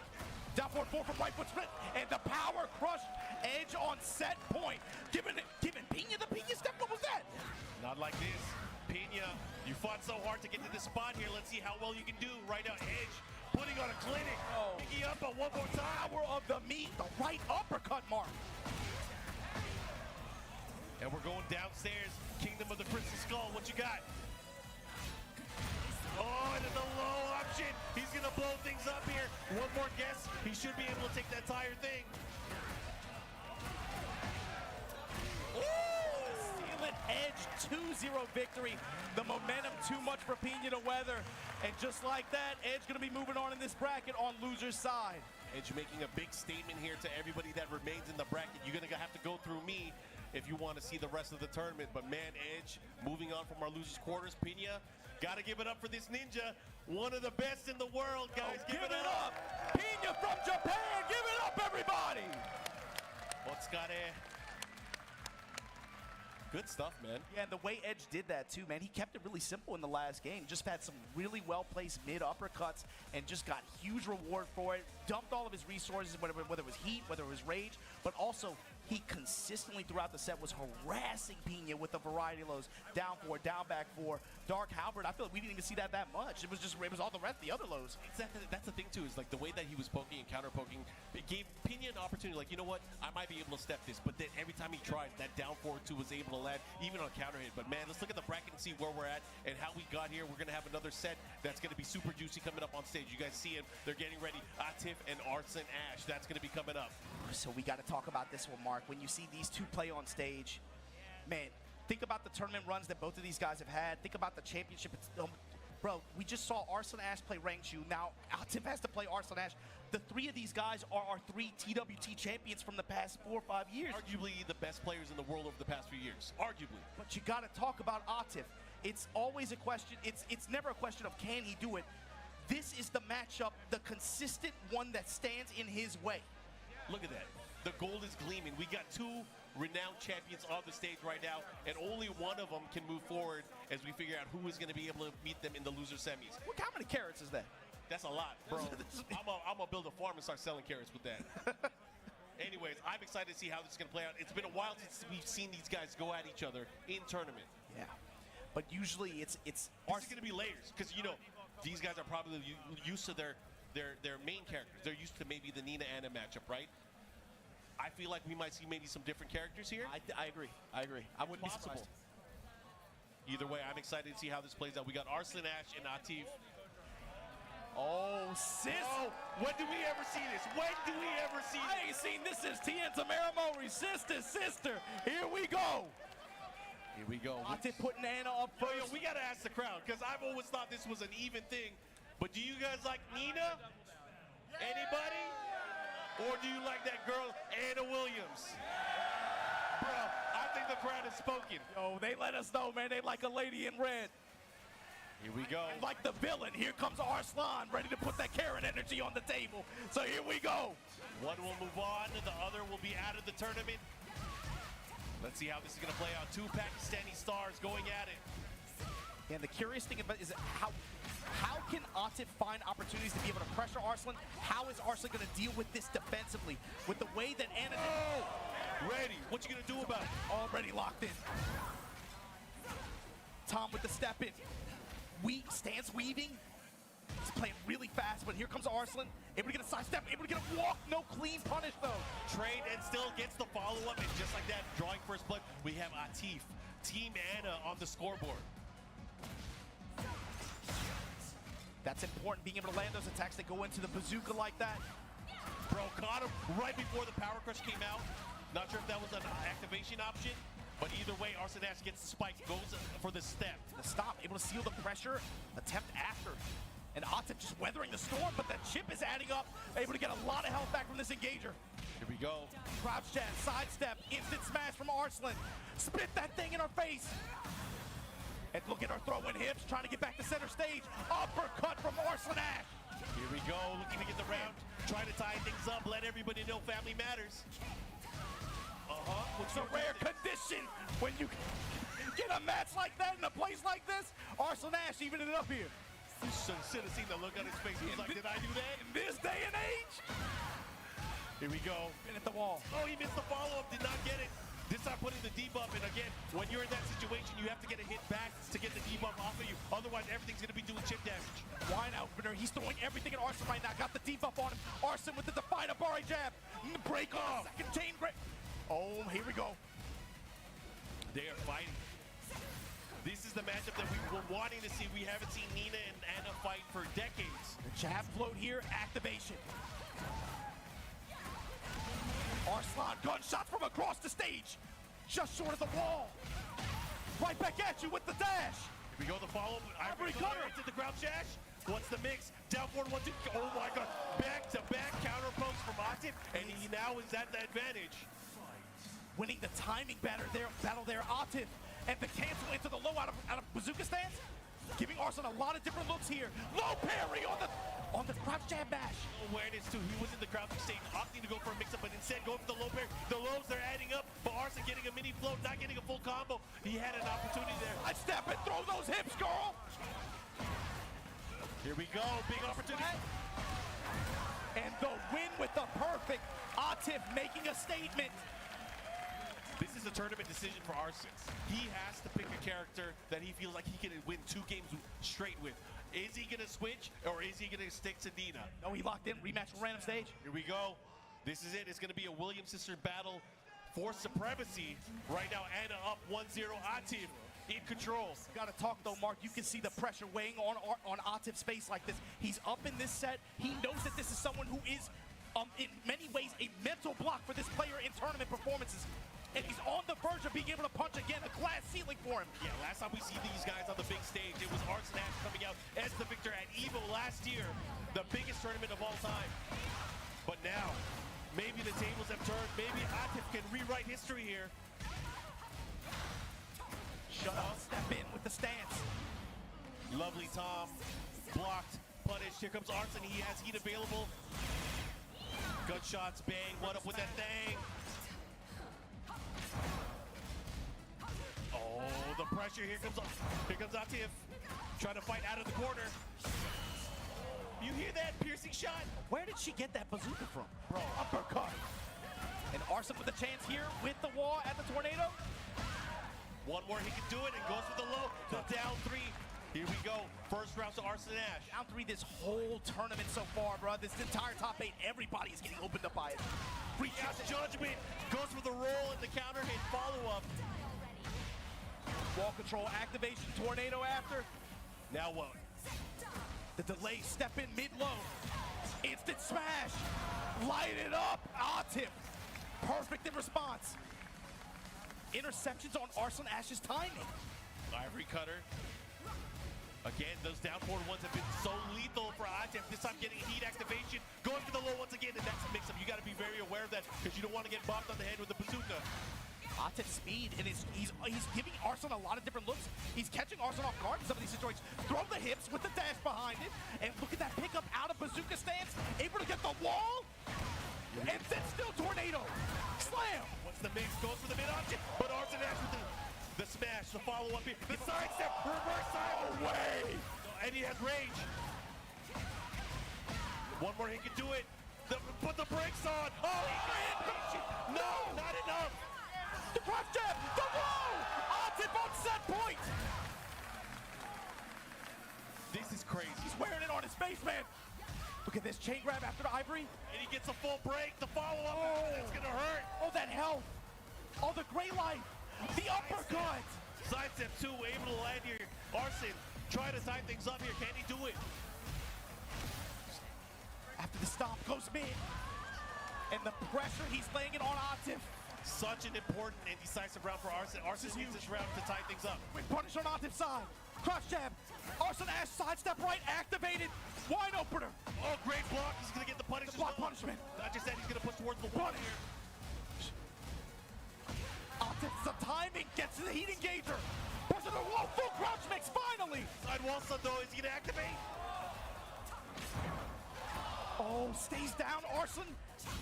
Able to rotate around, Atif stepping with him. Oh, this is not looking good for Arslan. He has to get out of here. Got it. Yo, Atif! He got it! Oh my goodness, Atif. With the bazooka blast after the running 3, and Atif, you can see it, man, you can see it in his eyes. He wanted that win on a tournament stage like this real bad. He's been waiting for that moment. And just like that, moving on loser's side, Atif. Well, of course, ladies and gentlemen, we got to give it up to Arslan Ash, coming all the way from Pakistan. Baby, y'all got to make some noise for the king. That's Arslan Ash.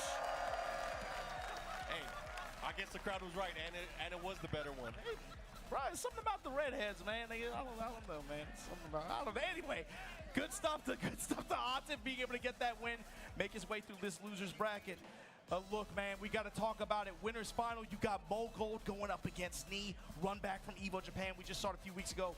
But now that sets the stage for loser's semifinal. Edge versus Atif, Korea versus Pakistan. And everything from here on out is a longer set. It is a race to 3, a best of 5. We say it every time, Mark. You know we got to give it to y'all long set style. I'm ready for this. I can't wait to see these guys obviously coming up. We're going to have our winners final. This is a run back from Evo Japan just a few weeks ago. Show me what you learned. Mole Gold sitting on the stage right now, going up against Knee. We're going up against a Terminator, dog. He's right now, cyborg mode, for real. But that's my question too, Mogul. What have you? How can you alter your approach from what you showed us a couple weeks ago? Obviously, we've had some changes in the game since then as well. But Let's recall, because you know he was doing it with Claudio, then he made the switch to Feng. made the switch to Fang. But the way that Nee systematically broke down his offensive structure and approach, his timing, he was willing to spot him 2 games in several rounds, and then it was like, I understand now. And he broke him apart like military style, broke down a shotgun. Yep. And you saw Mogul in a rare moment, just with almost, it felt like desperation and no answers, in a way that you have not seen anyone destroy someone like that probably since last year. Last year at EWC, that's the only moment that even comes close to That's the only one that even comes close. And like you said, moments like that are what makes players like these great. And the if they can bounce back from Mark, the real thing about it too, the part that makes it actually hype to me, Nee did it his way. It's one thing to impose your will on a player. It's another thing to impose your will on the game itself. The way he did it through defense, mobility, sidestep, and just reading his opponent's defensive habits and then taking complete and utter advantage of them, making those defensive reads the way he did, and running it back 3 games straight to seal the W like that, that to me, I mean, he felt, it looked different, man. There's something about him right now. It feels different. like you said, Nightmare Fuel, man. I fear this guy. I feel his aura. Nee playing at a different level than we've seen. This is It felt like I was watching a new Jordan Peele movie or something, man. I don't know. It's just some, waiting for the twist. It's some kind of horror element. I'm like, is anybody gonna stop him? Well, no one has yet. That's the thing. He is sitting here on the winner's final side, having a rematch with the player that he dismantled not too long ago. However, again, I would not put it against Mogul. He's probably learned a thing or two going into this matchup. And this time, out of the gate, which character is he going to use? Hold that thought. All right. Let's not get ahead of ourselves, Mark. Let's not get ahead of ourselves. He's going to try the Claudio. Claudio, tried and true. And again, both of these characters extremely high value in terms of power estimation with regards to the cast in this version of the game especially. But man, both of these guys, masterclass players. Mogul, one of the smoothest transitions into this game. It was like he never left, man. They were singing his praises at the end of Tekken 7. That's the dude. That's the dude. But Mogul, can you get it in over Nee like this? Especially, can you return stronger than you were before? Let's see what happens. Anyways, guys, this is our winner's final. Race to 3, Nee versus Mogul. Let's rock. If you play this game, do not avert your gaze from this set. Watch how Nee plays this. Good jab check there. That's something that we really haven't seen from Mogul, is the jab check to kind of prevent a lot of the attacks coming out from Nee. There's some timing establishment here as well. Peep Nee sidestep, peep that duck, the micro ducks like this. Testing him with the 1 jab, testing him with the mids. Sprinkle him down back 3 in there, activate. No step for Mogul. Willing to burn his heat on this dash, just extend pressure. But here we go, Nee now. Right back at you. Blue Moon Burst went for the opportunity here. Mogul with the rage though. Nee with a decent life lead here. Time's a wasting. I feel like that's more uncommon as well, too, for Nee to be burning Snake Eyes on that forward 2-string. It's so good, but we don't see him go to it that often. And I like that option there, just to get a little bit more extra time off the clock. Nee punching that first round here in our winner's final. Bro, I've not seen anyone sidestep that an entire weekend. Watch the way he moves. It's going to make Mogul second guess his choices. He's going to have to, tighten things up even more. It's just how it was before. This is all just going to create layers of hesitation on Mogul's side, where he won't be able to poke and pressure as confidently. And every time Nee checks that sidestep 4, you can feel it on the side of Mogul. Man, he got it again. Back 3's testing Nee. You can't use that against him. Do you know what my name is? I'm going to do it back. You got to be careful. Time's a wasting about 20 you know his hurt. You know his hurt. He gonna put it in your chest. Look at the defense here. I mean, these guys whittling away with little pokes here and there, but no one taking such a big. Oh my gosh, there's a whip punish. This is big. Bull should be able to get the round here.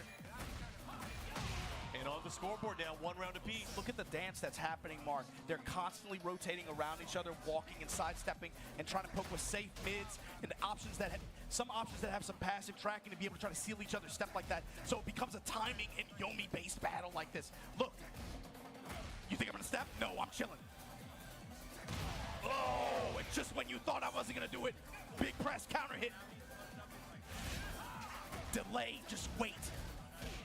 Blue Moon burst, back 3, mid right back at you. I know you're not gonna pull the trigger. Nice duck there. Big opportunity here for Mongol. He's gonna have the advantage. Gonna push towards the wall here. Not gonna get the kill, but he's gonna put him in a great position here. Boom, yo, 4-4-3-2, able to land there. And that really was the move that I think for him that really defined his Evo Japan run. But it's also the move that he was able to scare him off of completely over the course of a long set. But right now, we've seen this before though. Mongol maybe gets off to an early lead. The more that Knee learns that he gets comfortable with, the more dangerous he becomes.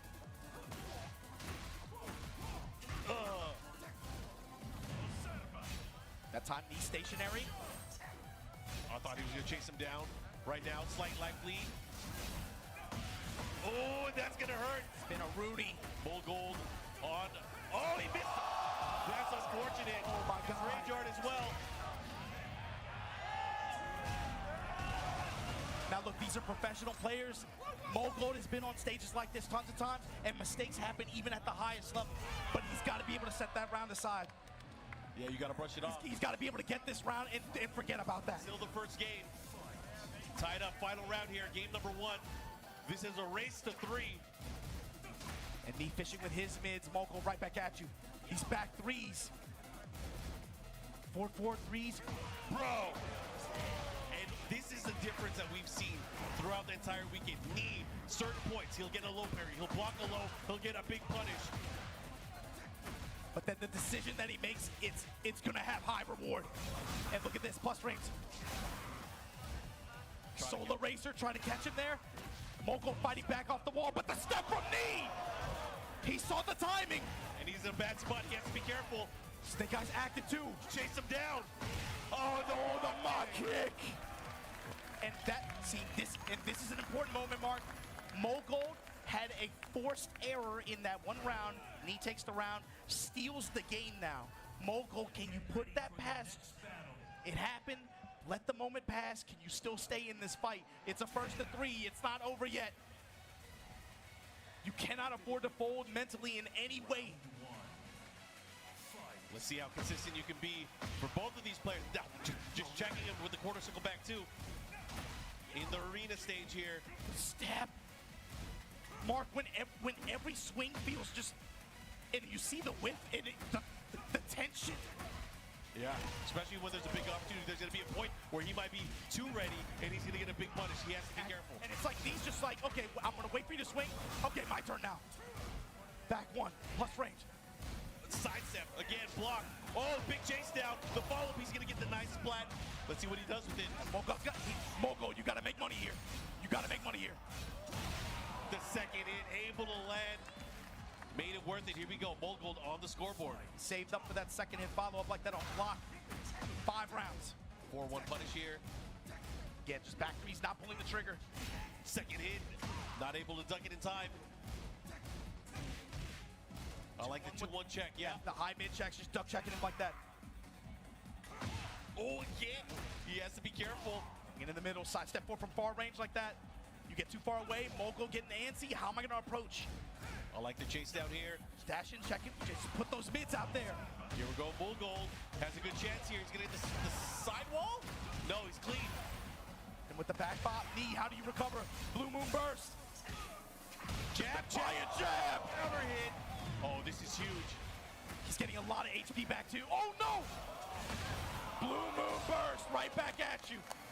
Great utility on that move. Mogul now able to pull away 2 rounds straight here, but we've seen it time and again. Knee can make a comeback at any moment.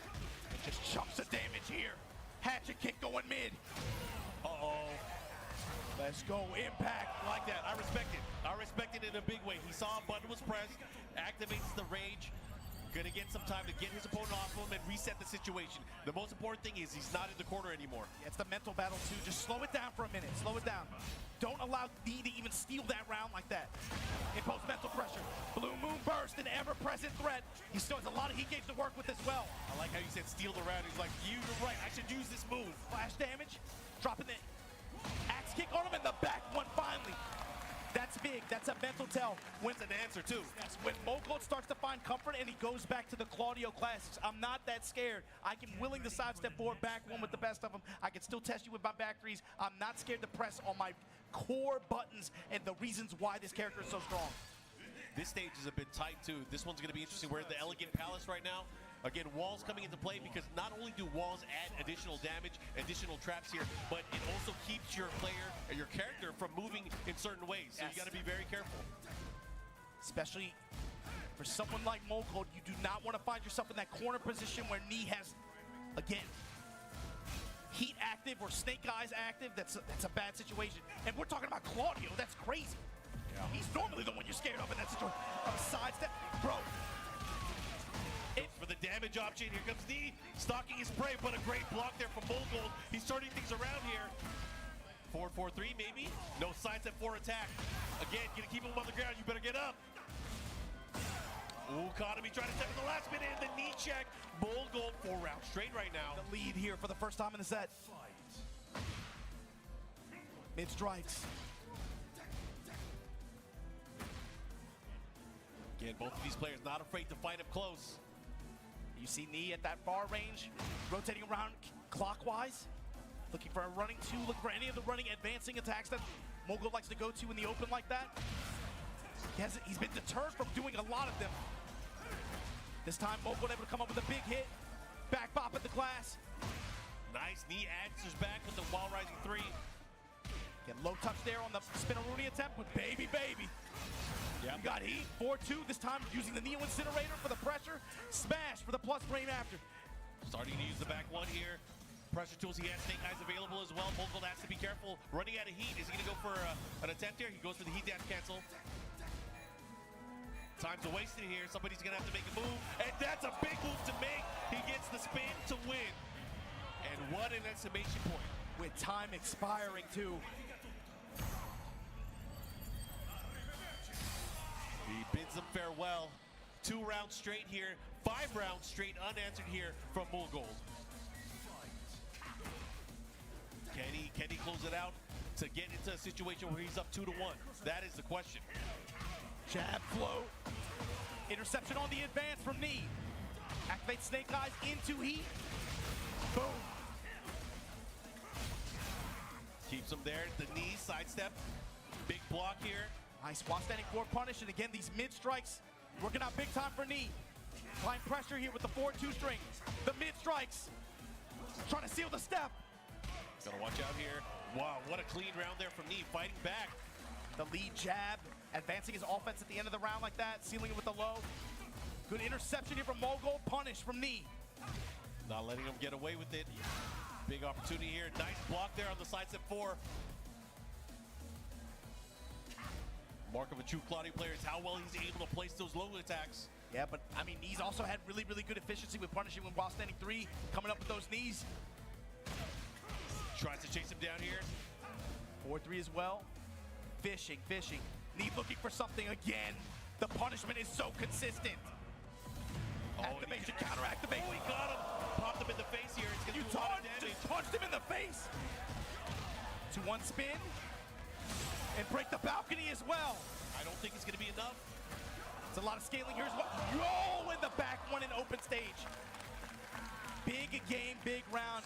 Mogul. We've seen him before in a situation like this where he has one more game to win to seal the deal.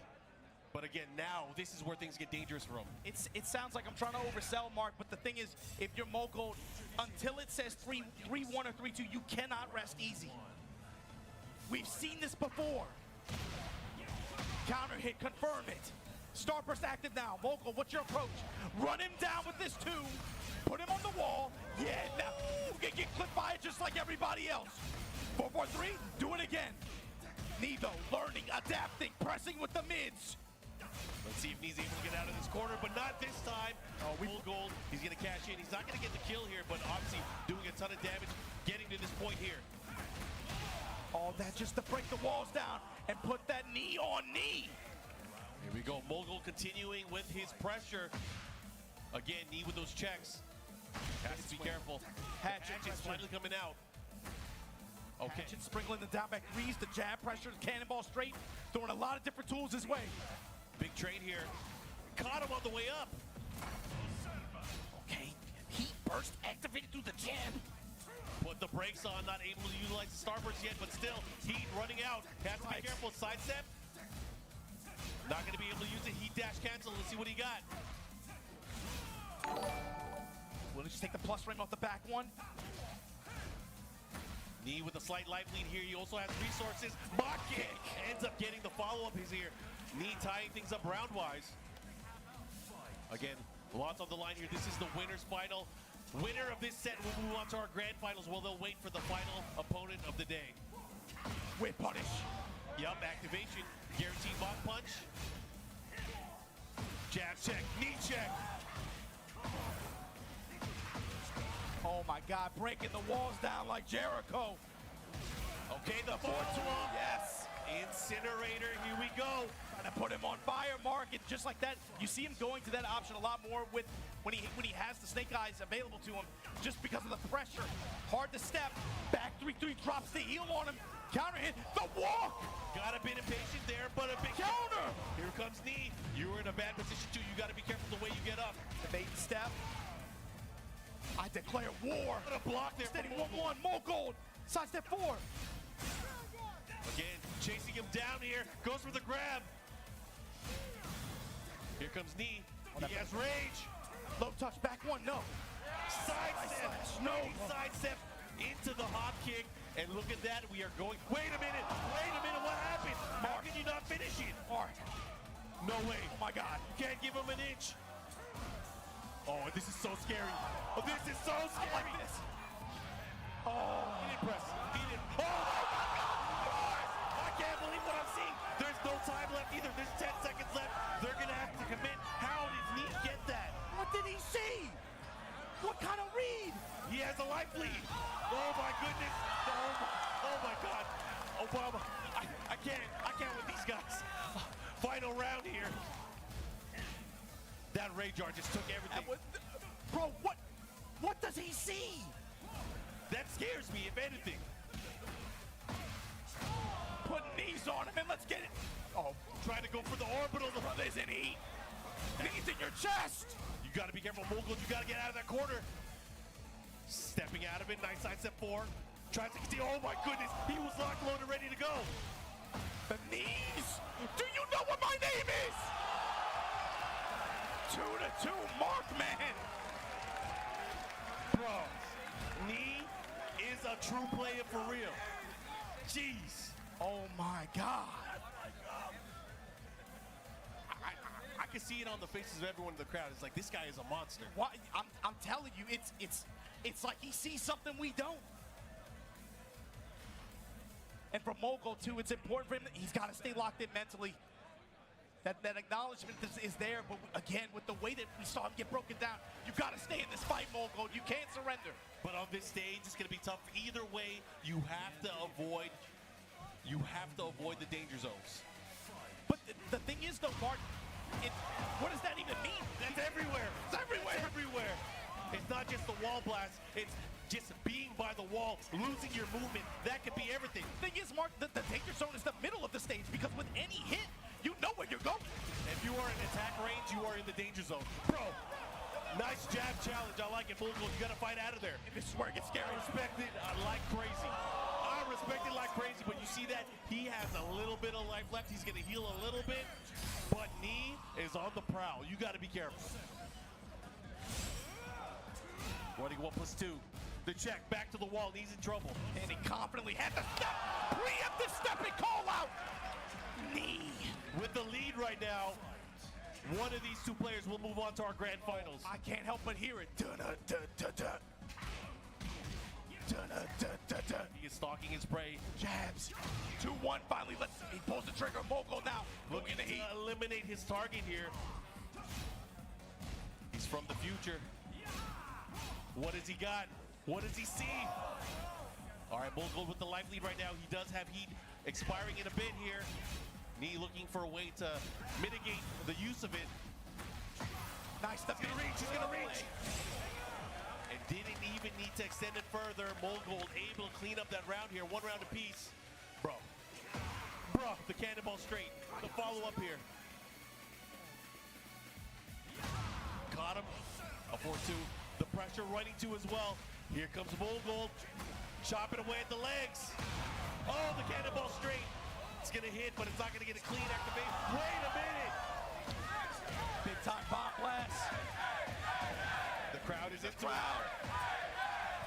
Doesn't get the full combo follow, but it doesn't matter. It's about even for both of these players. Mogul trade. Willing to put anything on the table just for a chance and some pressure. The patience. I'm D in that situation. I'm willing to change. Give me the back one. Both hits. Back 3. Willing to pull the trigger. Pressure time. Break it. Oh, this is huge. He's gonna be able to take this round, and we might go to set point. Mogul, can he do it? Mogul, you're right there. You right there. But right now you're at the wall. Get out of there. Not like that though. It is a blow up. The spike. Oh, Nee. He's playing. Activation station. Oh my God, he's putting it on right now. How do you stop him? Look at this lead. The pressure, nice step, but he chases him down with the jab. Liquid metal, Mark, you can't stop him unless you do that rage art. Do that rage art. Never mind. Here we go. Final round. No way. Crowd is going nuts. Nee with the advantage gets the combo. He's gonna activate. He's gonna get the wall as well. But how are you gonna deal with this Mogul? You gotta be careful how you get up. A body hits, flag on the play. Oh, he can't both three. No way. Nee coming full circle. He's on fire. Spot here. Mogul has to fight back. Slashed over. That was crazy. Holding Truce out. Mogul, this is your chance. A lot of heat gauge to work with. They're about even a life. Moon burst. Oh, the rolls. Kicks. Mogul with the walk-off. Mogul secures a spot in our grand finals. The crowd, of course, you guys got to give it up for that performance. He sat on the low heat smash for 5 games, Mark. You didn't see it once. He waited until the very end when it mattered the most to pull that out on somebody who committed complete destruction on him 3 weeks ago. You saw. Let him know. Just walked off, bro. He walked. You can tell that meant the world did. That's a confidence play. Mogul now sitting pretty in grand finals winner's side. You don't have to say shit, bro. Say what you gotta say on Twitter. You hear what they say it back here, though. I love to hear it. I'm just gonna let it play for a little bit in the background. But the crowd is letting you know what we're seeing here. We got some good Tekken that's been happening. Man, oh man. Now Nee is also in the losers bracket, but man, we got ourselves a tournament. Bull Gold in grand finals. You guys can see the bracket and how we got here. That was quite the set. Going down to the final round in classic good-ass Tekken fashion. Look at this. Look at the players left. Look at this Final Four that remains, Mark. Mogul sitting in grand finals, trying to, again, redemption for him on some level. Nee still waiting in the wings, but we gotta see who faces off against him. Edge versus Atif, and now we gonna get the new. That Pakistan versus new. It's been like 7 years. I guess I can't say that, but you know what I mean. People always want to see it. You know what it is. Shout outs against Spag, Rip, everybody who's been a part of watching this unfold like this, and now we get it here. 10th anniversary at Combo Breaker. Our next loser semifinal match gonna be Edge going up against Atif. Korea versus Pakistan once again. And guys, if you guys are enjoying what you're seeing and you want to know more, check out TekkenWorldTour.com. Make sure you guys follow us on socials. Keep up with the latest Tekken content, of course, to see more of the TWT's excitement throughout the year at Tekken, at BNE Esports, and of course on YouTube as well, where you can follow all of the action live, where you can watch the entire archive of Tekken World Tour history. And if you missed anything from this weekend, trust me, there's a lot to catch up on. But before we get to our next match, we gotta take a break. We gotta take a brief break. Let me catch my breath real quick. We'll be right back with more Tekken 8 action here on TWT 2025 here at Combo Breaker.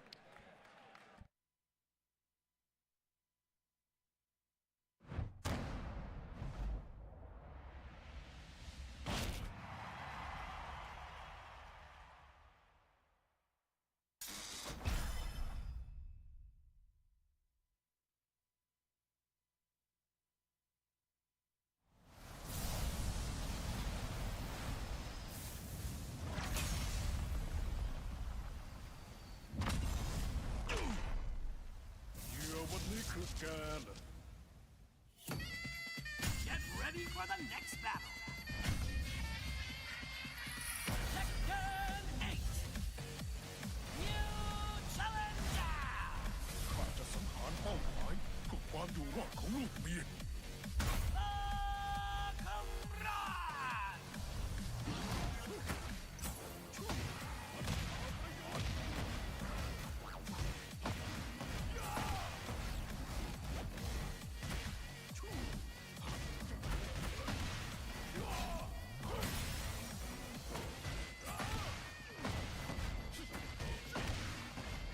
貴様なぜあんな弱者どもに従っている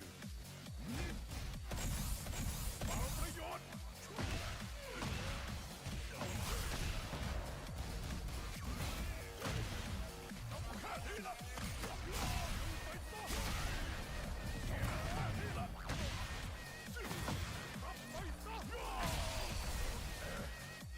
ข้าต้องทำเพื่อลูกเมียต่อให้ตกนรกก็ช่าง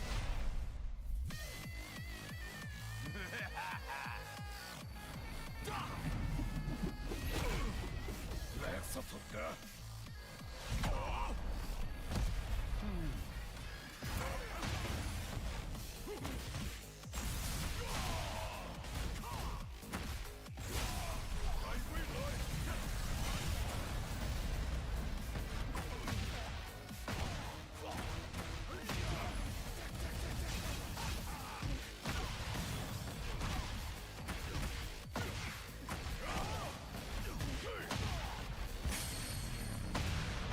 อย่ามาขวางทางข้าแกเองก็ต้องแลกลานด้วย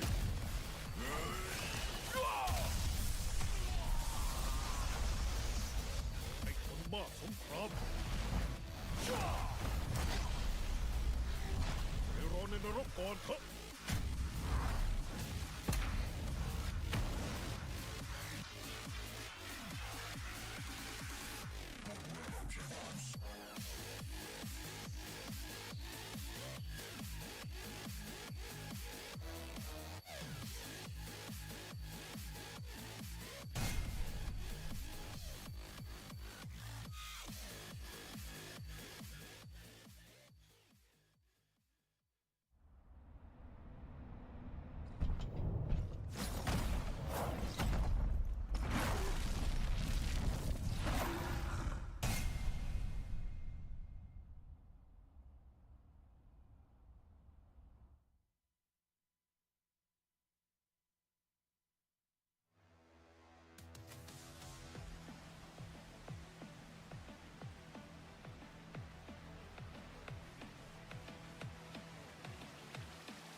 An unprecedented transcontinental race begins on Nintendo Switch 2.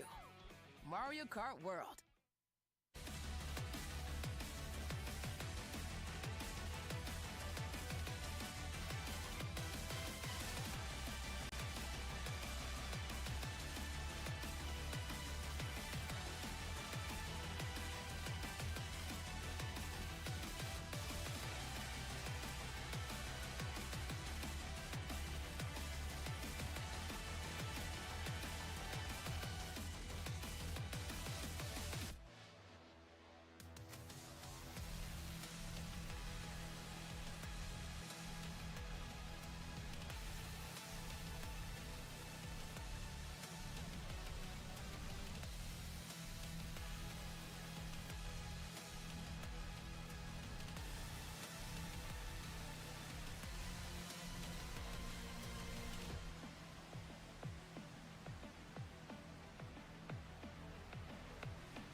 Tekken World Tour 2025 here at this 1,100-man master event in Chicago. Combo Breaker 2025, 10th anniversary.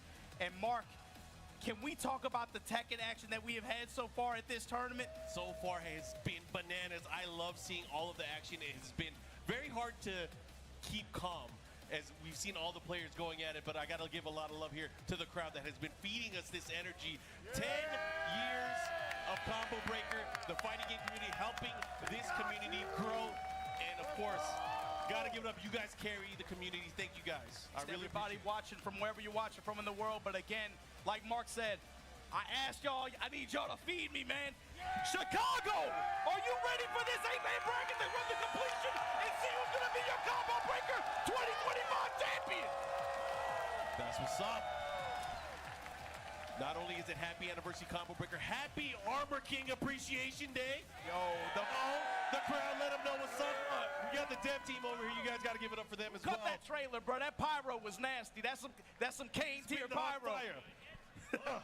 Anyways, let's look at the bracket. Let's see how we got here. We are down to our final 4 players. We just had our winners finals where Bullgold has popped his ticket into the grand finals. Now, Nee waiting in our losers finals, but who do we have right before that? Bro, we gotta see Edge go up against Atif. But here's the thing, Mark. To me, the theme of this tournament so far has been players overcoming obstacles, overcoming players who have consistently been gatekeeping them from the results that they desire. And we've seen multiple players get over some of these, again, players who have consistently been roadblocks for them. And this is another player who just did. Atif with that win over Ars, he's got to me, I think probably mentally, spiritually, his momentum right now has to be running so high.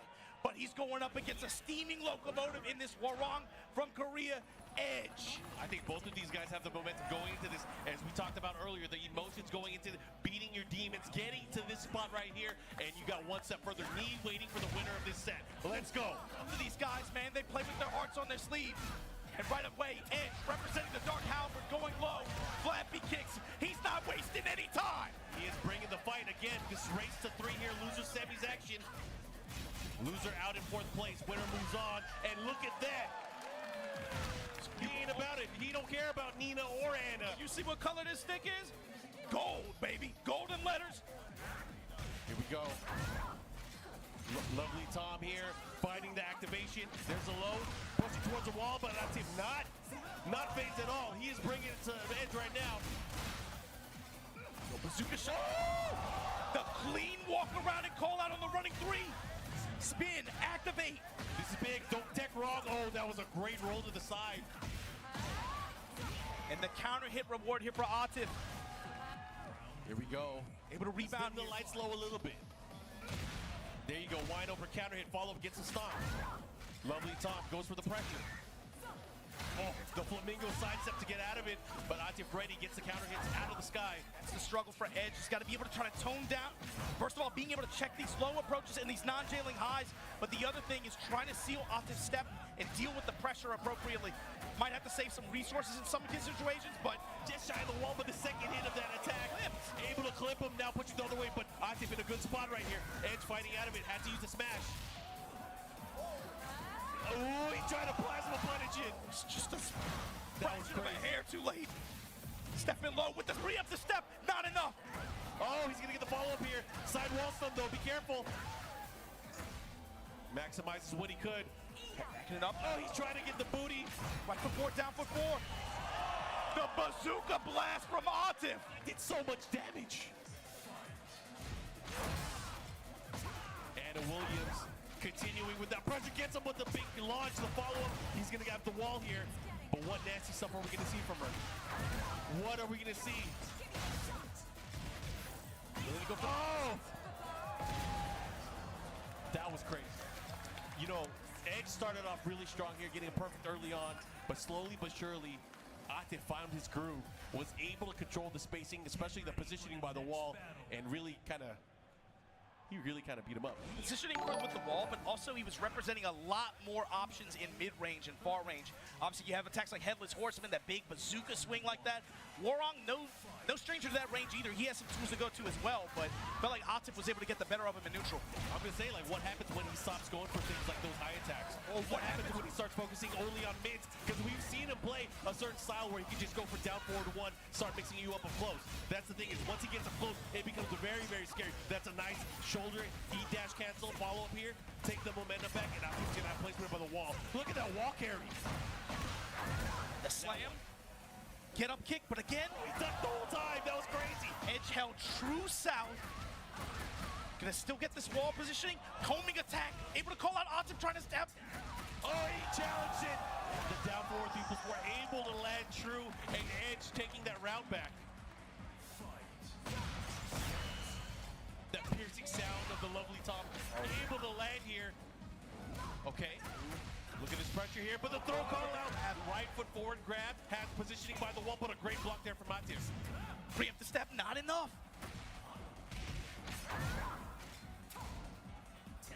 Again, counter hit. This is huge. Big damage coming up. He doesn't have heat though. That's what he has to be wary of.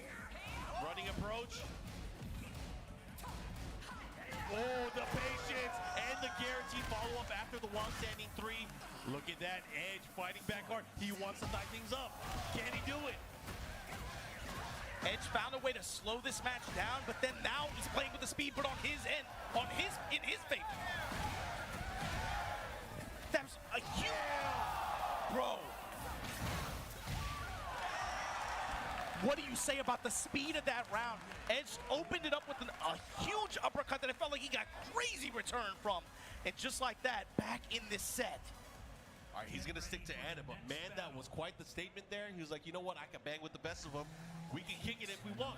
And you don't want to get in a kick match with this guy. Anyways, going into this stage here. Felt like in rounds 1 and 2, he did a good job of slowing the match down, giving himself a little bit more of an opportunity to be able to try to anticipate and be able to try to understand how Atif wants to pressure him and approach. But then he smelled blood and he took advantage. He started speeding things up on his own. And a lot of it was with that down back four. The down back four started, he was able to fish out, get a counter hit, and get some big damage early on. And yo, he has a chance here. He's gonna get some mini damage, but he wants the activation by the wall. Oh, Atif. Starting, oh, the roll, the follow-up here. Big damage, cashed it in. And Atif taking that first round here. Again, one game apiece right now. This is a race to 3. They trade blows. Nice, you see him using the bazooka stance cancel as well. Just wants the pressure. What happens if Edge starts to challenge it, right? What happens if he starts to challenge it? Obviously, the lows are going to have to come into play at some point. Oh, and speaking of challenge, getting the big counter hit in the follow-up here, this is going to hurt. Decides to keep it there. Check on the power crush attempt. Oh my God! What a step. Yeah, that's a great way to deal with it there. Sidestep plasma, able to land here. Plasma on him. Rage art. Me and MYK were talking about all weekend. When Edge is on the screen, if he is enraged, you always have to approach him with caution in some of these situations. He will leverage anything in the book. Rage art, reversal heat smash, reversal heat burst. You always have to keep those tools, those in mind against him. Yeah, especially towards the end of the round. He got that dog in him. You've seen him on multiple stages, locals, majors, it doesn't matter. He will do it against anybody. Oh, he thought he had a chance there. He did not get it. It was not counter hit. But still having a chance here. This time double low. Oh, now Low right back at you. Oh my gosh, and this time getting him Counter hit. counter hit. Somebody spilled that Kool-Aid. Step and Atif counter activation on whiff. Stepping in the stance. Step to the game of love. What you got? He dash cancel, gets the plasma follow-up. One more, he can do it. Oh, not you. It wasn't. Oh my God, it wasn't. Enough. The mid, he was holding. Yo, he was holding down. He was holding south the whole way. Damn. Big choice, big decision here. Edge dealing with the deficit right now. Atif. Bro, he's going low. You're not the only one who can go low. Right back at you. Oh, the Kick. Break that shit. I thought he was going to punish it, but he activates. I like that. He takes his turn back. He has some And now I'm going to take my turn back. You don't get the free pressure. What a choice there for the heat smash. And the debuff active. Even if you block this, step in mid-low. Oh, the pickup. He's going to go downstairs. I feel like he has to at this point. Spike it, yes. Okay, he's going to go for that attack throw maybe. No, he decides to go for the wall. No way. What's the mix? Into the throw. Great break there. Is that enough life? Oh my God. up. The stimulus comes into play just enough to get the range art, and you were talking about. Did we just say? Oh my God. Edge taking it to a final round here in game. I've watched him play sets where he did it like literally like 6 rounds in a row, Mark. If you aren't willing to pump the brakes and be aware of it, he will do it every. You can never put it past him. Look at her swing that thing. Bro, she is going in. Look at the gray health on Edge's side.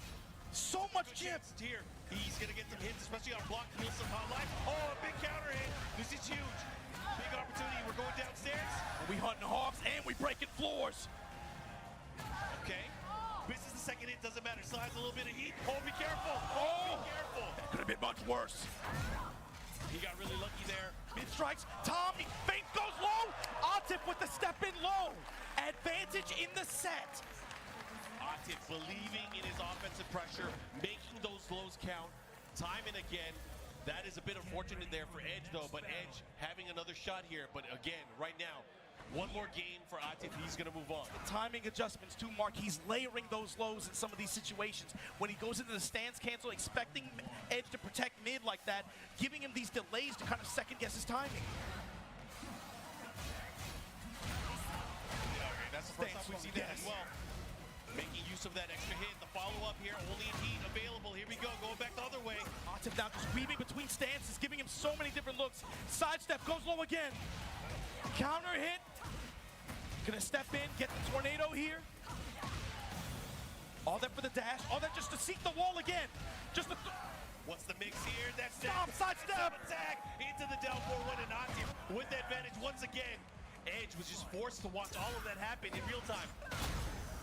Now put that debuff on him and just apply the pressure. Chip adding up, getting hit.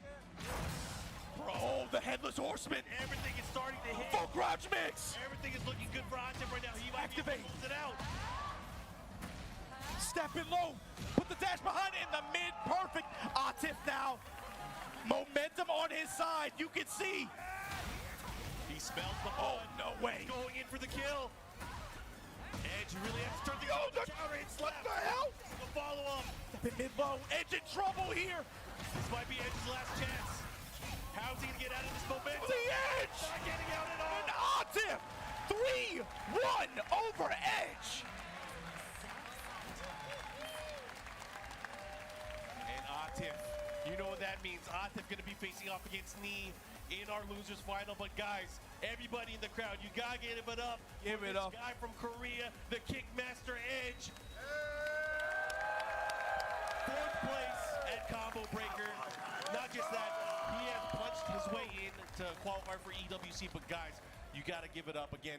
These players have been playing out of their mind, blessing us with some good ass tech. And oh man, You got to talk about a long weekend, right? Playing like this, this is a marathon event like this, right? Some of these guys have been, we started top 24 hours ago, right? So you got to imagine some fatigue maybe settling in too on some of the side of some of these players. But man, to play out and bring this weekend to a close here with this final 3, man, can we look at the bracket real quick one more time?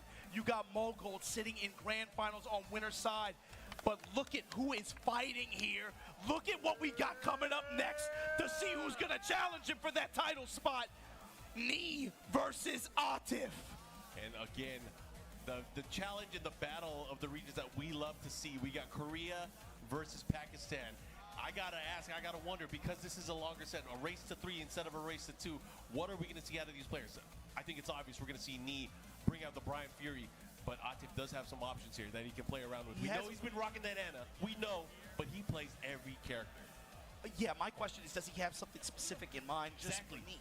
Somebody has to have something labbed up ready for Knee, right? Somebody has to stop him. Because that's the best part of what we were watching 3 weeks ago, right? Unfortunately, everybody knows this by now. The Pakistani passport obviously playing a role in their ability to compete on some of these stages like that. In their absence, when he got that win like that, you know there was an entire country's community sitting there watching, waiting, analyzing every instance of every interaction of every match shown on that stream like that, because they knew the next time that they would throw down, especially, again, shouts to Boz Gauntlet, they ran that Korea versus Pakistan exhibition earlier this year.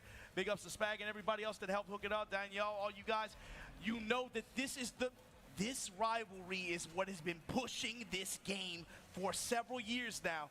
It's not common that you get a region like that pop up out of nowhere, and turns out the mess they were talking was real. They were the best. And that's the thing here, and it also comes down to not only the best players, but what are the results? Yes. Now we are getting to the season. The season is underway. We're going to find out what those results are. And again, everybody's eyes watching this, because again, we didn't get this at Evo Japan. Unfortunately, the Pakistani players couldn't make it out here. But here at Combo Breaker, they're here. The knee is here. Mogold is here. So the new challenger into this top 3, this triumvirate, we have Atif trying to crack and get a placement here for his country. Not just that, he's doing it with the new character, Anna Williams, starting things off here. Losers final, race to 3, let's go. First to 3, long set style. I'm curious to see what Knee's approach to this character defensively is going to be. We know that he's going to be watching, waiting, and trying to pick apart some of Atif's offensive habits like this, but with the way that Atif has been steamrolling some of these matches, how is he going to slow this Anna pressure down? That's the thing too, is like, for players like me, players like Atif, you know there is study, there is going to be counterplay. They have to have done their homework going into this, but that all can change once you get into it. Especially if you're going to put that knee on her like that and activate. Nice, goes for the low kick, the down 4 here. He still has heat, making use here of a chance to use the heat smash maybe. His answer immediately shows it seems to be sidestep right. See a lot of counterclockwise rotation on Knee's side. Whether it's working or whether it's getting intercepted, that's something he's going to be doing throughout the set, making Atif second guess some of these more linear approaches. They shooting the follow-up here. Interrupted. Oh, what a great step there from Atif, getting him that first round. Clockwise step and then leverage the heat smash immediately. Don't play around. Trying to slap. Had an opportunity here, and the hesitation goes for the low attack. That's the other thing too, Mark, the amount of homing options that Anna has as well. The thing is, she has so many options for offense. Not a lot of them put her in a crouching state, and he's going to have to watch out for certain things like the forward 3, like the cannonball straight, which Knee has been a surgeon with throughout the entire past few weeks. But big combo here. Yo. Atif the one with momentum here though. Stick in the middle, go into the full crouch mix, heat engager mid.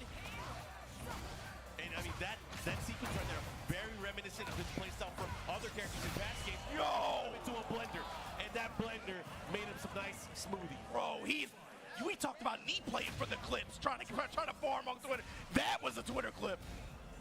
Let's see if he can get us more. I want to see it both ways. He went for the jump shot, trying to hit him in the head. Oh, great step there from Knee. Micro step right. Not the most return, but again, just about slowly trying to get into the habit of finding these gaps. Ooh, the step here. With all due respect, I think Brian's top 5. Step in the upper. Doesn't get the last hit, but it doesn't matter. But a step against the cannonball straight. Called it earlier, Mark. It's going to be about how he deals with that. He's had such good precision with using that tool. Is he going to be able to evade it consistently like that? That was a very strong impression that he left on that one. That was in a big open stage as well. We are going to go into a rematch. We are now in the Paris stage on the boat. Let's see how this is going to play out. Will things be different? I think they will be, just because the presence of having more walls and more restricted movement. But either way, man, that movement in the last game, it really showed that these guys obviously have done their homework. Yeah, especially, and I mean, also, of course, with regards to the combo recipes, I mean, and the way that they're using heat, it's going to be these neutral decision makings that really influence who's going to get wall control. Uh-oh. He's going to put him into a nasty situation here where he's going to put him into a mix. What's the pressure? Oh my God, they all hit. Side to side. Was he going for it again? This time goes with the mid. Knee finds the engager. Armor through the back one. Into the mid and looking to close it out. And Atif again with another round. Slowly but surely, Atif building up this momentum. It's I think that you need here. He's got his work cut out for him here. Goes to the activation, the follow-up here. Has the side wall stun, but now puts him in a bad position. Get out of that corner. The interruption from Knee. But again, the full crouch mix here working out big time for Atif. Heat already active, gonna get the wall, gonna get a lot of damage, and throws her hips, goes mid. Woo! And finishes him off with the low. Atif making things work here. His aggressive nature, the way that he's staying in Knee's face, not giving him the opportunity, but now Knee taking advantage of that same situation, getting the wall standing one and the wall. He texts the follow-up here. Second hit able to land. Holy racer. Oh, and he has heat activation. He's gonna get the second wall here. Activate. No, just shy of getting the follow-up, but it doesn't matter. Cleans the plate. Knee on the scoreboard.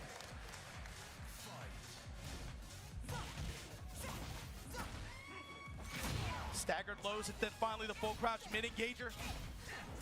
Oh, Commando rolled it. That was awesome placement. Oh, look at this. Get that. The wall pressure and the smash. Atif now 2-0 on Knee. I think this is a problem. Knee does not have an answer for the offensive pressure that Atif has developed in this particular matchup. But we are going to go. They pick random stage. We get the same stage. Having a conversation real close is definitely what's been happening. It's all about the movement so far, and right now Atif has been the aggressor. Yeah, it's been up close and personal the whole time. It's been just nothing but compact play. You're not seeing any of the crazy ranged options that either of these characters have, really. He rolled right underneath his forward three. That was crazy. That's not even the first time he did it. Ooh, this time getting clipped. The persistence from Knee to still go for that move, even after it got evaded twice already. Okay. Then again, milking the return out that heat activation. Puts the bloody ward, all that damage, and then just raw smash after. Well, he's trying to step against it. This time stepping into a low parry. I like what I'm seeing here from Knee. Adjusting his preparation for the sidestep and for the movement. Northern Cross. Great block counter, and he knew that he had an opening available there. Sense of timing. Knee starting to get a sense of timing. Read on Atif. Finding some big counter hit return. Smash counterplay there. And Knee starting to turn things up here. And again, we've seen this again before. Knee sometimes he'll let a few rounds, let a few games go by, then he starts to train. He starts steamrolling. Oh, they trade. Lift off. Hatchet. The hesitation hatchet, I like it. Great block, but a punish ready. Knowing that he's going to transition and continue the offensive flow, the big shotgun Knee. This is trouble. Hey! Damage, the heat smash, what are you going to do? Hatchet at the wall. Knee, there is a pulse here.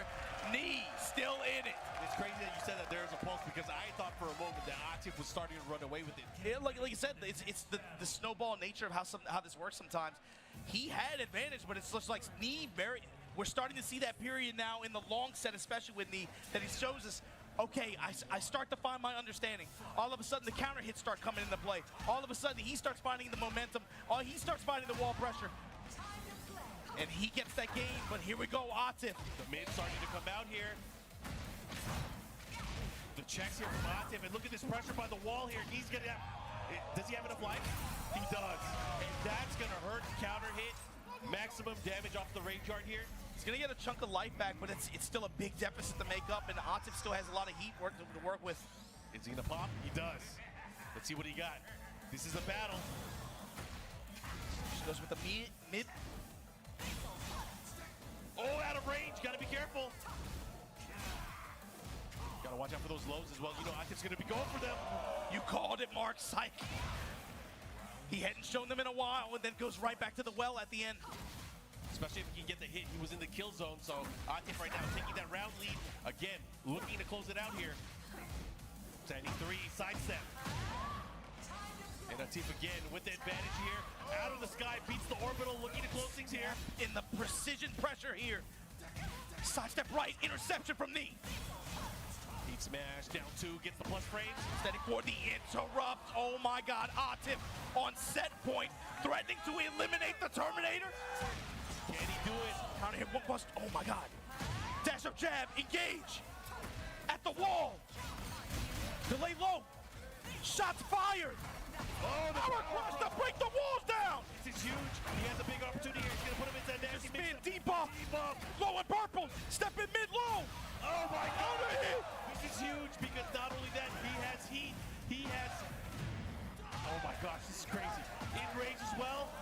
No help to get back though. 3-3. The walk from Atif, the jab pressure, the smash. He wastes his sword. Is he gonna range art? He's gonna get the other wall. Oh, just short of it. Hatchet. Oh my god. Oh my God, Atif. The rage art.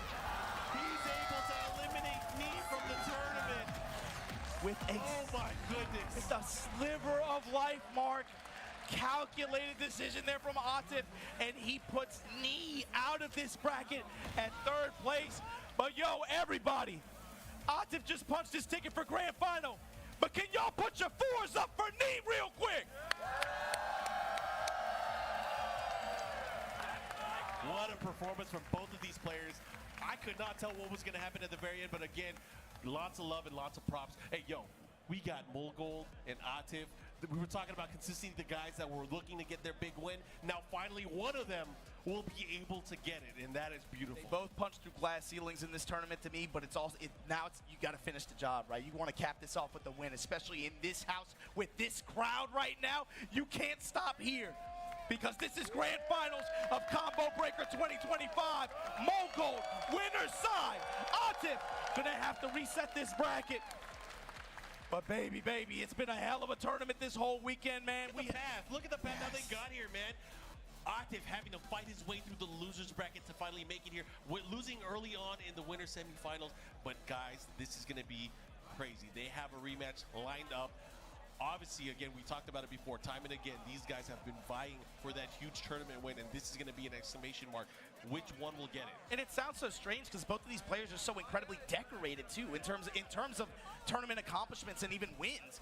But the thing is, again, you got to think both of these players in their respective communities, to me, it feels like they both kind of occupy the same space. Yep. You talk about Pakistan, everybody's talking about Arsenal. Well, what about me? What about Atif? Able to overcome his nemesis like that in this bracket to punch his ticket for grand finals, gotta be a good feeling for him. You know he's wanted to win over Arsenal in tournament for a long time. Molgold on the other side. This was the golden boy in Korea for a hot minute. They were singing his praises out there in Southeast Asia. They thought this was one of the best Tekken players I mean, I'm telling you, late 7, they were like, yo, Molgold is that dude. He is ill. They were talking about him and seeing his transition in Tekken 8, and it's like there was no startup time. It's just immediately win, I'm in. But the thing is, when you come from these competitive in communities with deep legacy and such strong player field, it's difficult sometimes to be that guy that stands out because, you know, you got to think, look at his teammates, look at the people that he plays with. They're talking about needs to go. What about me? Both of these guys kind of have that element to them. And so it's interesting to see them both here in Chicago at Combo Breaker 2025 fighting for this title against each other. And the good thing is one of these players will finally get that big win, but the bad thing is one of them won't. One of them won't. That's going to have to weigh heavy. But again, the challenge right now is for Atif. He's in the loser side of the bracket. He has to win the first set and the second set to be able to be the champion here at Combo Breaker. Molgold, on the other hand, he just needs to win this run back. He won it earlier in the short set, but can he do it in this slightly longer set? And so given that, Mark, my question is for Atif and for Molgold, are we going to see just, is it going to be that simple, Claudio versus Ana? We know both of these players have shells that they can run to. Got in terms fangs. of character picks, yeah. They got Dragunovs. These are beasts, bruh. Nothing worse than a beast who lost their fangs, but both of these guys grinning and bearing them. Here we go. Grand finals, give it up. These two players are going to be fighting for the championship. And it's about to get started here. Coliseum of Fate. Baby, let's get it going right now. Ana Williams putting on a show the entire weekend, going up against Molgold. Claudio. Big side step down back 1+2, able to find its mark here. Starts off with a nice combo, pushes towards the other side. Again, another opportunity, another chance to go for it. Delay, punish. Yeah, you see Mark Molgold's approach too. He's a lot more defensive. He's not really trying to initiate here. See him trying to defensively just step, rotating around counterclockwise, looking for any kind of opening where he can run a Sky Slash Nova, get a hop kick. But right now getting picked up apart mid, full crouch mix, working up for Atif. He's got a lot of room to make up here. He might be able to close it out. There it, oh, he's just shy of it. Bro, he's close, but he has to be careful. Oh, no! Be careful for stuff like that. The Pistons, the follow-up here. He's going to activate heat as well. Time's a wasted. The HP back too, Mark, with time expiring. Is that going to hit? It has to hit. Oh, my God, the range on that thing. Not only will he have the life lead here, he might even get the kill. With time expiring, though, What are you going to do with it? what do you go run? Quincy shots! Oh, my gosh. Shooting! The check and the low jab for the security. I like what I'm seeing. Mogul able to take that first round. Mogul, the decision making. Trying to open him up. Like a bottle of wine, Mark. I'd invite him in for a drink. Don't give in. Trying to check him near the gut Advancing punch. jab pressure on deck for Atif right now. Right now, paying dividends, mixing with the lows. He's fighting in so close as well. Just not getting a counter hit grab. Into the sidestep attack. Oh, here we go. Activate, counter, activate. Now what are you gonna do with it? Sidestep booty. Gonna get a punish here. Goes with the low attack. The follow-up, they're about even on life. Again with the grab opportunity. Oh, you gotta be careful with the whip. And the delay mid, oh my God. The pressure. Oh my God. Trying to check him there. Another down forward one from both sides. I'm expiring, running two. Away. Mid. Away. Mogul! You can poke, I can poke too. I can poke too. Come on! Mogul. That's a crazy game of chicken they were just playing. And just like that, Mogul now starting to snowball a little bit. Yeah, try to remind Atif I'm in the winner side of the bracket. Spin over. Respect me. Yes. Max Range comes up with the lip punch. Atif swinging that stuff. Doing canceling just to be able to pursue like that. Oh, look at this. Gets the low, gets the follow with the mid. The sky slash. No, with a hot kick. Bro, the Abare from Mogul, he's on one right now. He has been always a great user of that hop kick. Now getting the wall here. Big dash. Oh my God, it whiffed. Yo, her hits aren't big enough. What's gonna happen here? The lows are starting to come out, and the down one to aim for the left. And Mogul stealing that first game. Wow. Opening statement here. Get ready for the next battle. Here we go, Atif. Sticking to the Anna Williams here. I'm just thinking the way that round ended, man. Right, that was like 3 or 4 consecutive running twos like that. That tells you something about the passive pressure that Claudio can put on you like that, man. You didn't even see it. Atif wasn't even trying to step. Bro, and again, has to be ringing in his head here. He's gonna go for those running twos. He's continuing with that pressure. And now playing around the one jab. Look at Mogul. So light with the judgment. Third hit. Follow up here, counter hit, guaranteed follow up. But willing to just walk him down to the wall. Got the engager. He pressed the button. It's gonna hurt. He's gonna get this rage art here. Yo, he's taking a page out of Edge's book right now, just banging on rage options. That's one way to put a stop to the offense, take the momentum back. Let's see what he does. Oh, he whiffed! That is unfortunate here, but great reaction there from Atif, able to close it out here with the smash. Okay, I like it. The weight there. Down forward 1-2, crouch in. Wait, see what your opponent's gonna do. This time blocking. It's that part of the set now, Mark. You gotta remember, they played in winner side earlier. You're starting to see a lot more delays in the timing. Speaking of which, putting him into a bad spot here. Let's see what kind of timing he's gonna go in with the offense from the Oki. Oh, and now the wall pressure. Willing to pile it on with the heat dash. Again, not this time. Not this time at all. And Atif putting on the brakes and taking another round. Now 2 rounds here, wanting to tie this up. He needs this game. But you gotta imagine from Mogul, that means now he's able to at least put a little bit of hesitation or put that idea in Atif's head. I might bang on that rage art. Maybe create a moment of hesitation in some of these impact situations. But here we go, spin a Rooney. The follow-up here, he has the wall positioning, side wall stun. He's gonna adjust sidestep. I like it, here we go, keeps him there with the sidestep attack. Fishing mid. Oh, he caught him with the mid.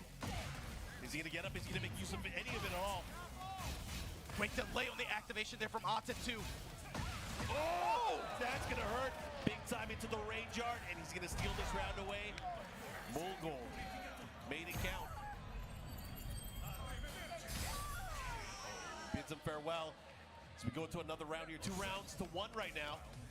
Let's see what happens. Jab challenge here again. Atif Jab pressure. continually using that down forward 1-2. That has been his pressure tool of choice here.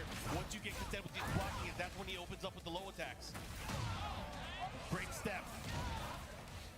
Swinging into it, stepping parallel to the wall here, readjusting for the combo. Side step 4, running 2, pushing, pushing! And he's gonna get the splat, the follow-up. Hard, and now, side step, the low heat smash, not quite enough, but the mid after.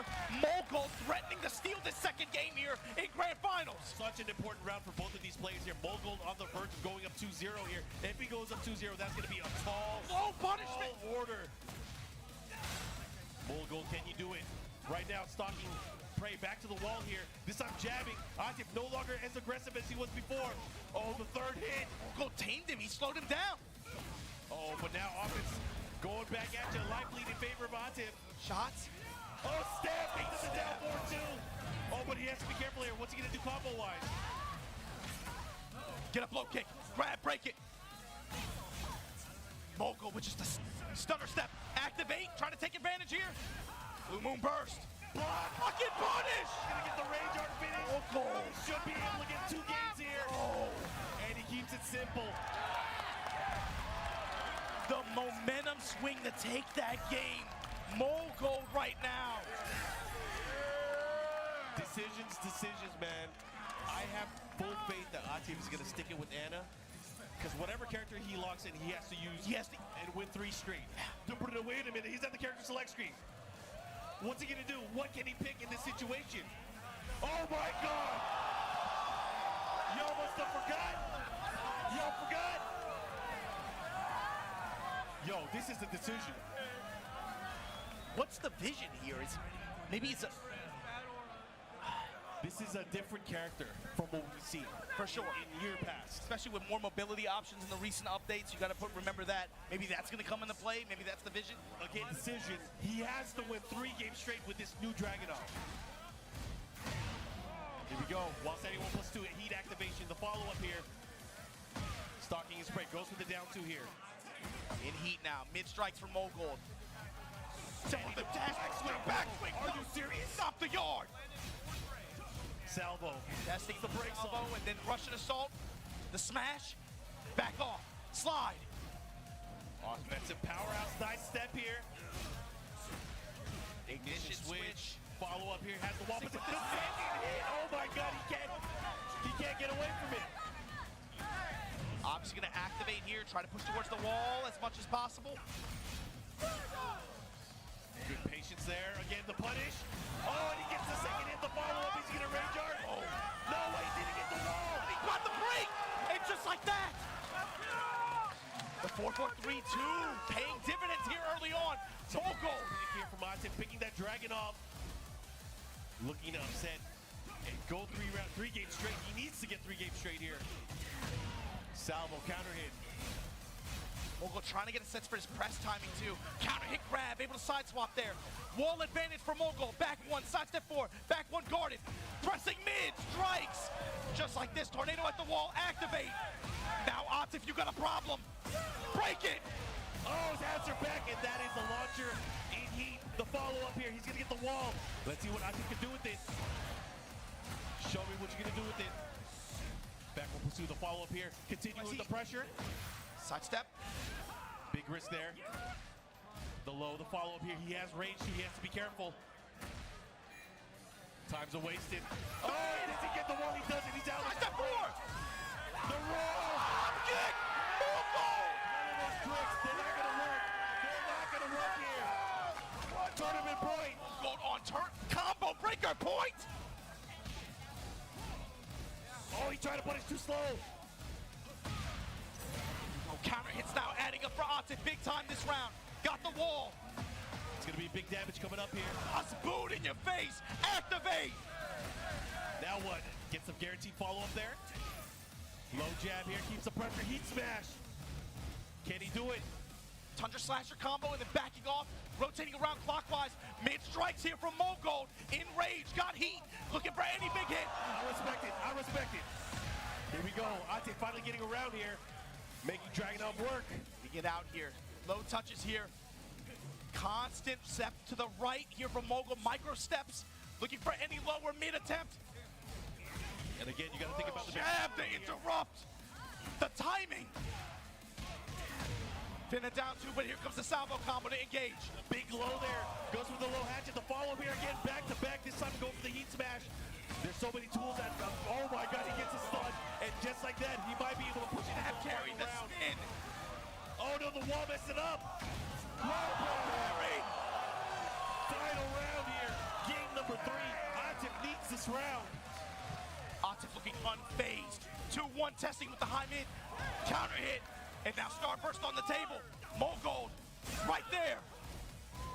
He has another opportunity here. You have to be careful at how he utilizes that here too. The down forward 1 checks here from Atif. But the jabs to interrupt. No fear. Activate. Counter activate. Here we go. Who's going to take it? Who wants it more? Astrid sidestep forward. The low strikes. Mogold. He's going to take it. Combo breaker. 2025 champion. Over his demons. Mogold from Korea. Congratulations. Mogold, after getting second place at the Master Plus event to start the season, punching his ticket, gets a first place win. The crowd, of course, giving him his praise. You can tell, man, just look, you look at him, he's always calm, cool, collected. You never really see him react or emote that much. This win, you can tell, every win that led up to this moment, the winning moment on every set, he's out of his chair, he's on the stage, he's walking around, riding this crowd's energy like that. And you can tell that meant a lot to him, to especially get there over wins. We watched him get executed in front of a live studio audience 3 weeks ago, and he brought it back like that. What a my comeback. God. Guys, got to give it up. Of course, second place. Atif, what the crazy performance. The surprise Dragon on pick. He was fighting, he was trying to make it work. But of course, I'm sure we'll see him again in the future. I would not be surprised if we see him very soon. I mean, there's a few tournaments coming up soon, but again, you always got to put respect on the Pakistani Warriors traveling out here, doing what they do best. But the victory today, Mogold, what a win for him.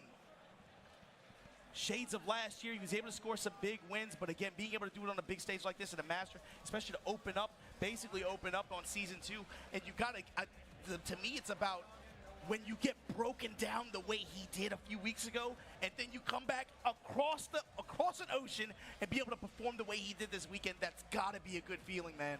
Of course, super admirable. Love to see it. And again, I got to thank the crowd for giving us this energy throughout the entire weekend. Thank you guys for representing here for the FGC. Happy 10 years here at Combo Breaker. But of course, thank you guys for carrying this game.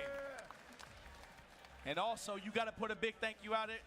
Thank you to the players, man, showing up to play, bro. No matter what happens, that's the one thing I got to always say it, bro. Players going to play. No matter what happens, the players going to play. You run some tech and they going to show up, man. We're going to, of course, do our award ceremony as we award our entire top 8. But again, lots of love for these guys.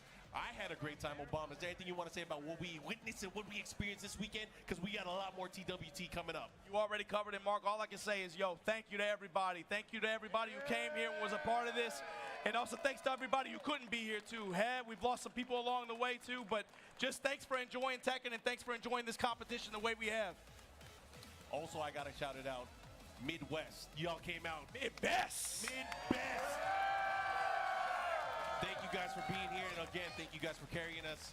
This has been a fun tournament. And of course, we got a lot of champions here throughout the entire weekend. A lot of fighting game love. And man, it's been so fun. And yo, real talk, man, I can't believe I'm down here in the pit. Yo, we getting too old for this, man. I'm like, my heart rate going up. I got high blood pressure and stuff. Look, I got to give big thanks to, again, Combo Breaker. This event. I can't believe I'm here again in this mosh pit like this, witnessing this violence.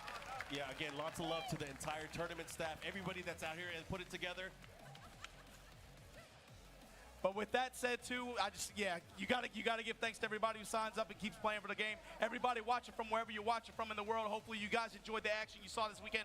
We had some great matches, but that's enough out of me and you, Mark. We got to talk about this. What's on stage right now? All right, in 7th place, Michael Murray and Horadas are going to be awarding the trophies and, of course, the medals. Low High, guys. Give it up for Low High.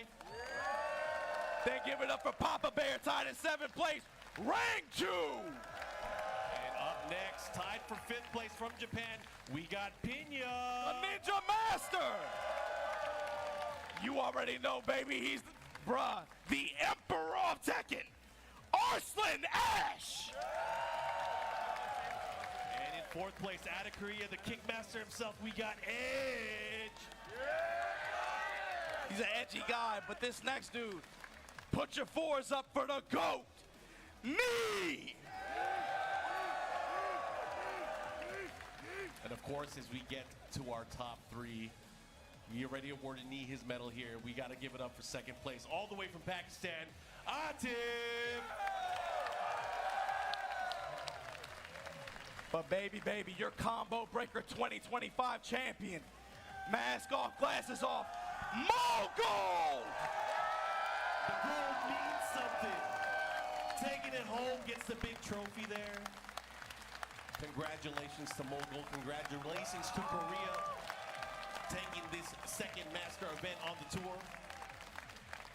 I've been saying it, Mark. I think this game, competing at this level, at the global elite level like this, in this game, especially this year, we saw the roadmap Michael Murray and Harada shared with us, some of the information and some of the things that we have to look forward to with the game. There's going to be a lot of change. Competing at this level on this stage like this and being able to constantly have to adjust and manage expectations and the game's changes and still compete and be able to do this at this level is, I think it's going to be one of the hardest years for competing in Tekken that we've had in recent memory, for sure. Yeah, with all the updates and stuff to look forward to, love the communication. I am excited to see, of course, next week you got BAM as one of the master events. I think you're going to be out there as well representing for us. I'll be out there down under, and then after that, not too much longer after that, we're going to have CEO, and then once we get rolling, bro, and those challenger events start happening, you guys have a lot of great Tekken to look forward to.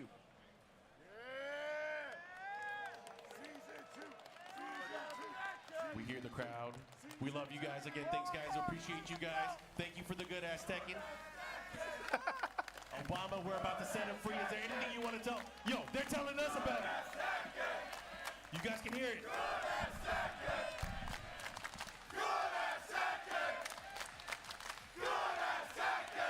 I think that's all we got to say.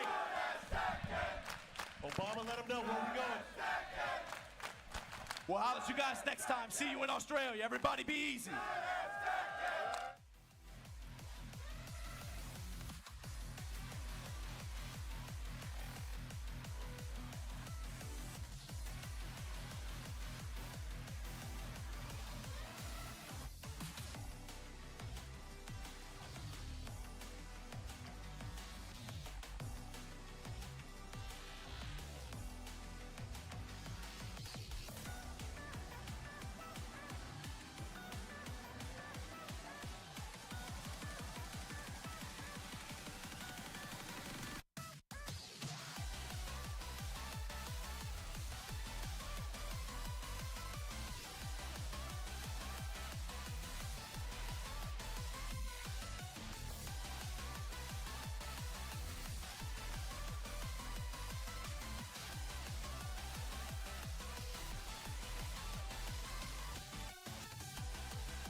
An unprecedented transcontinental race begins on Nintendo Switch 2.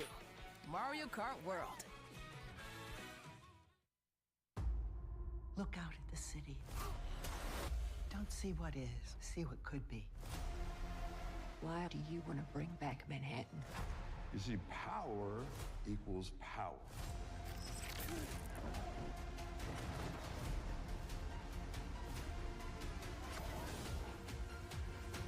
The dead aren't our problem. There are worse things out there.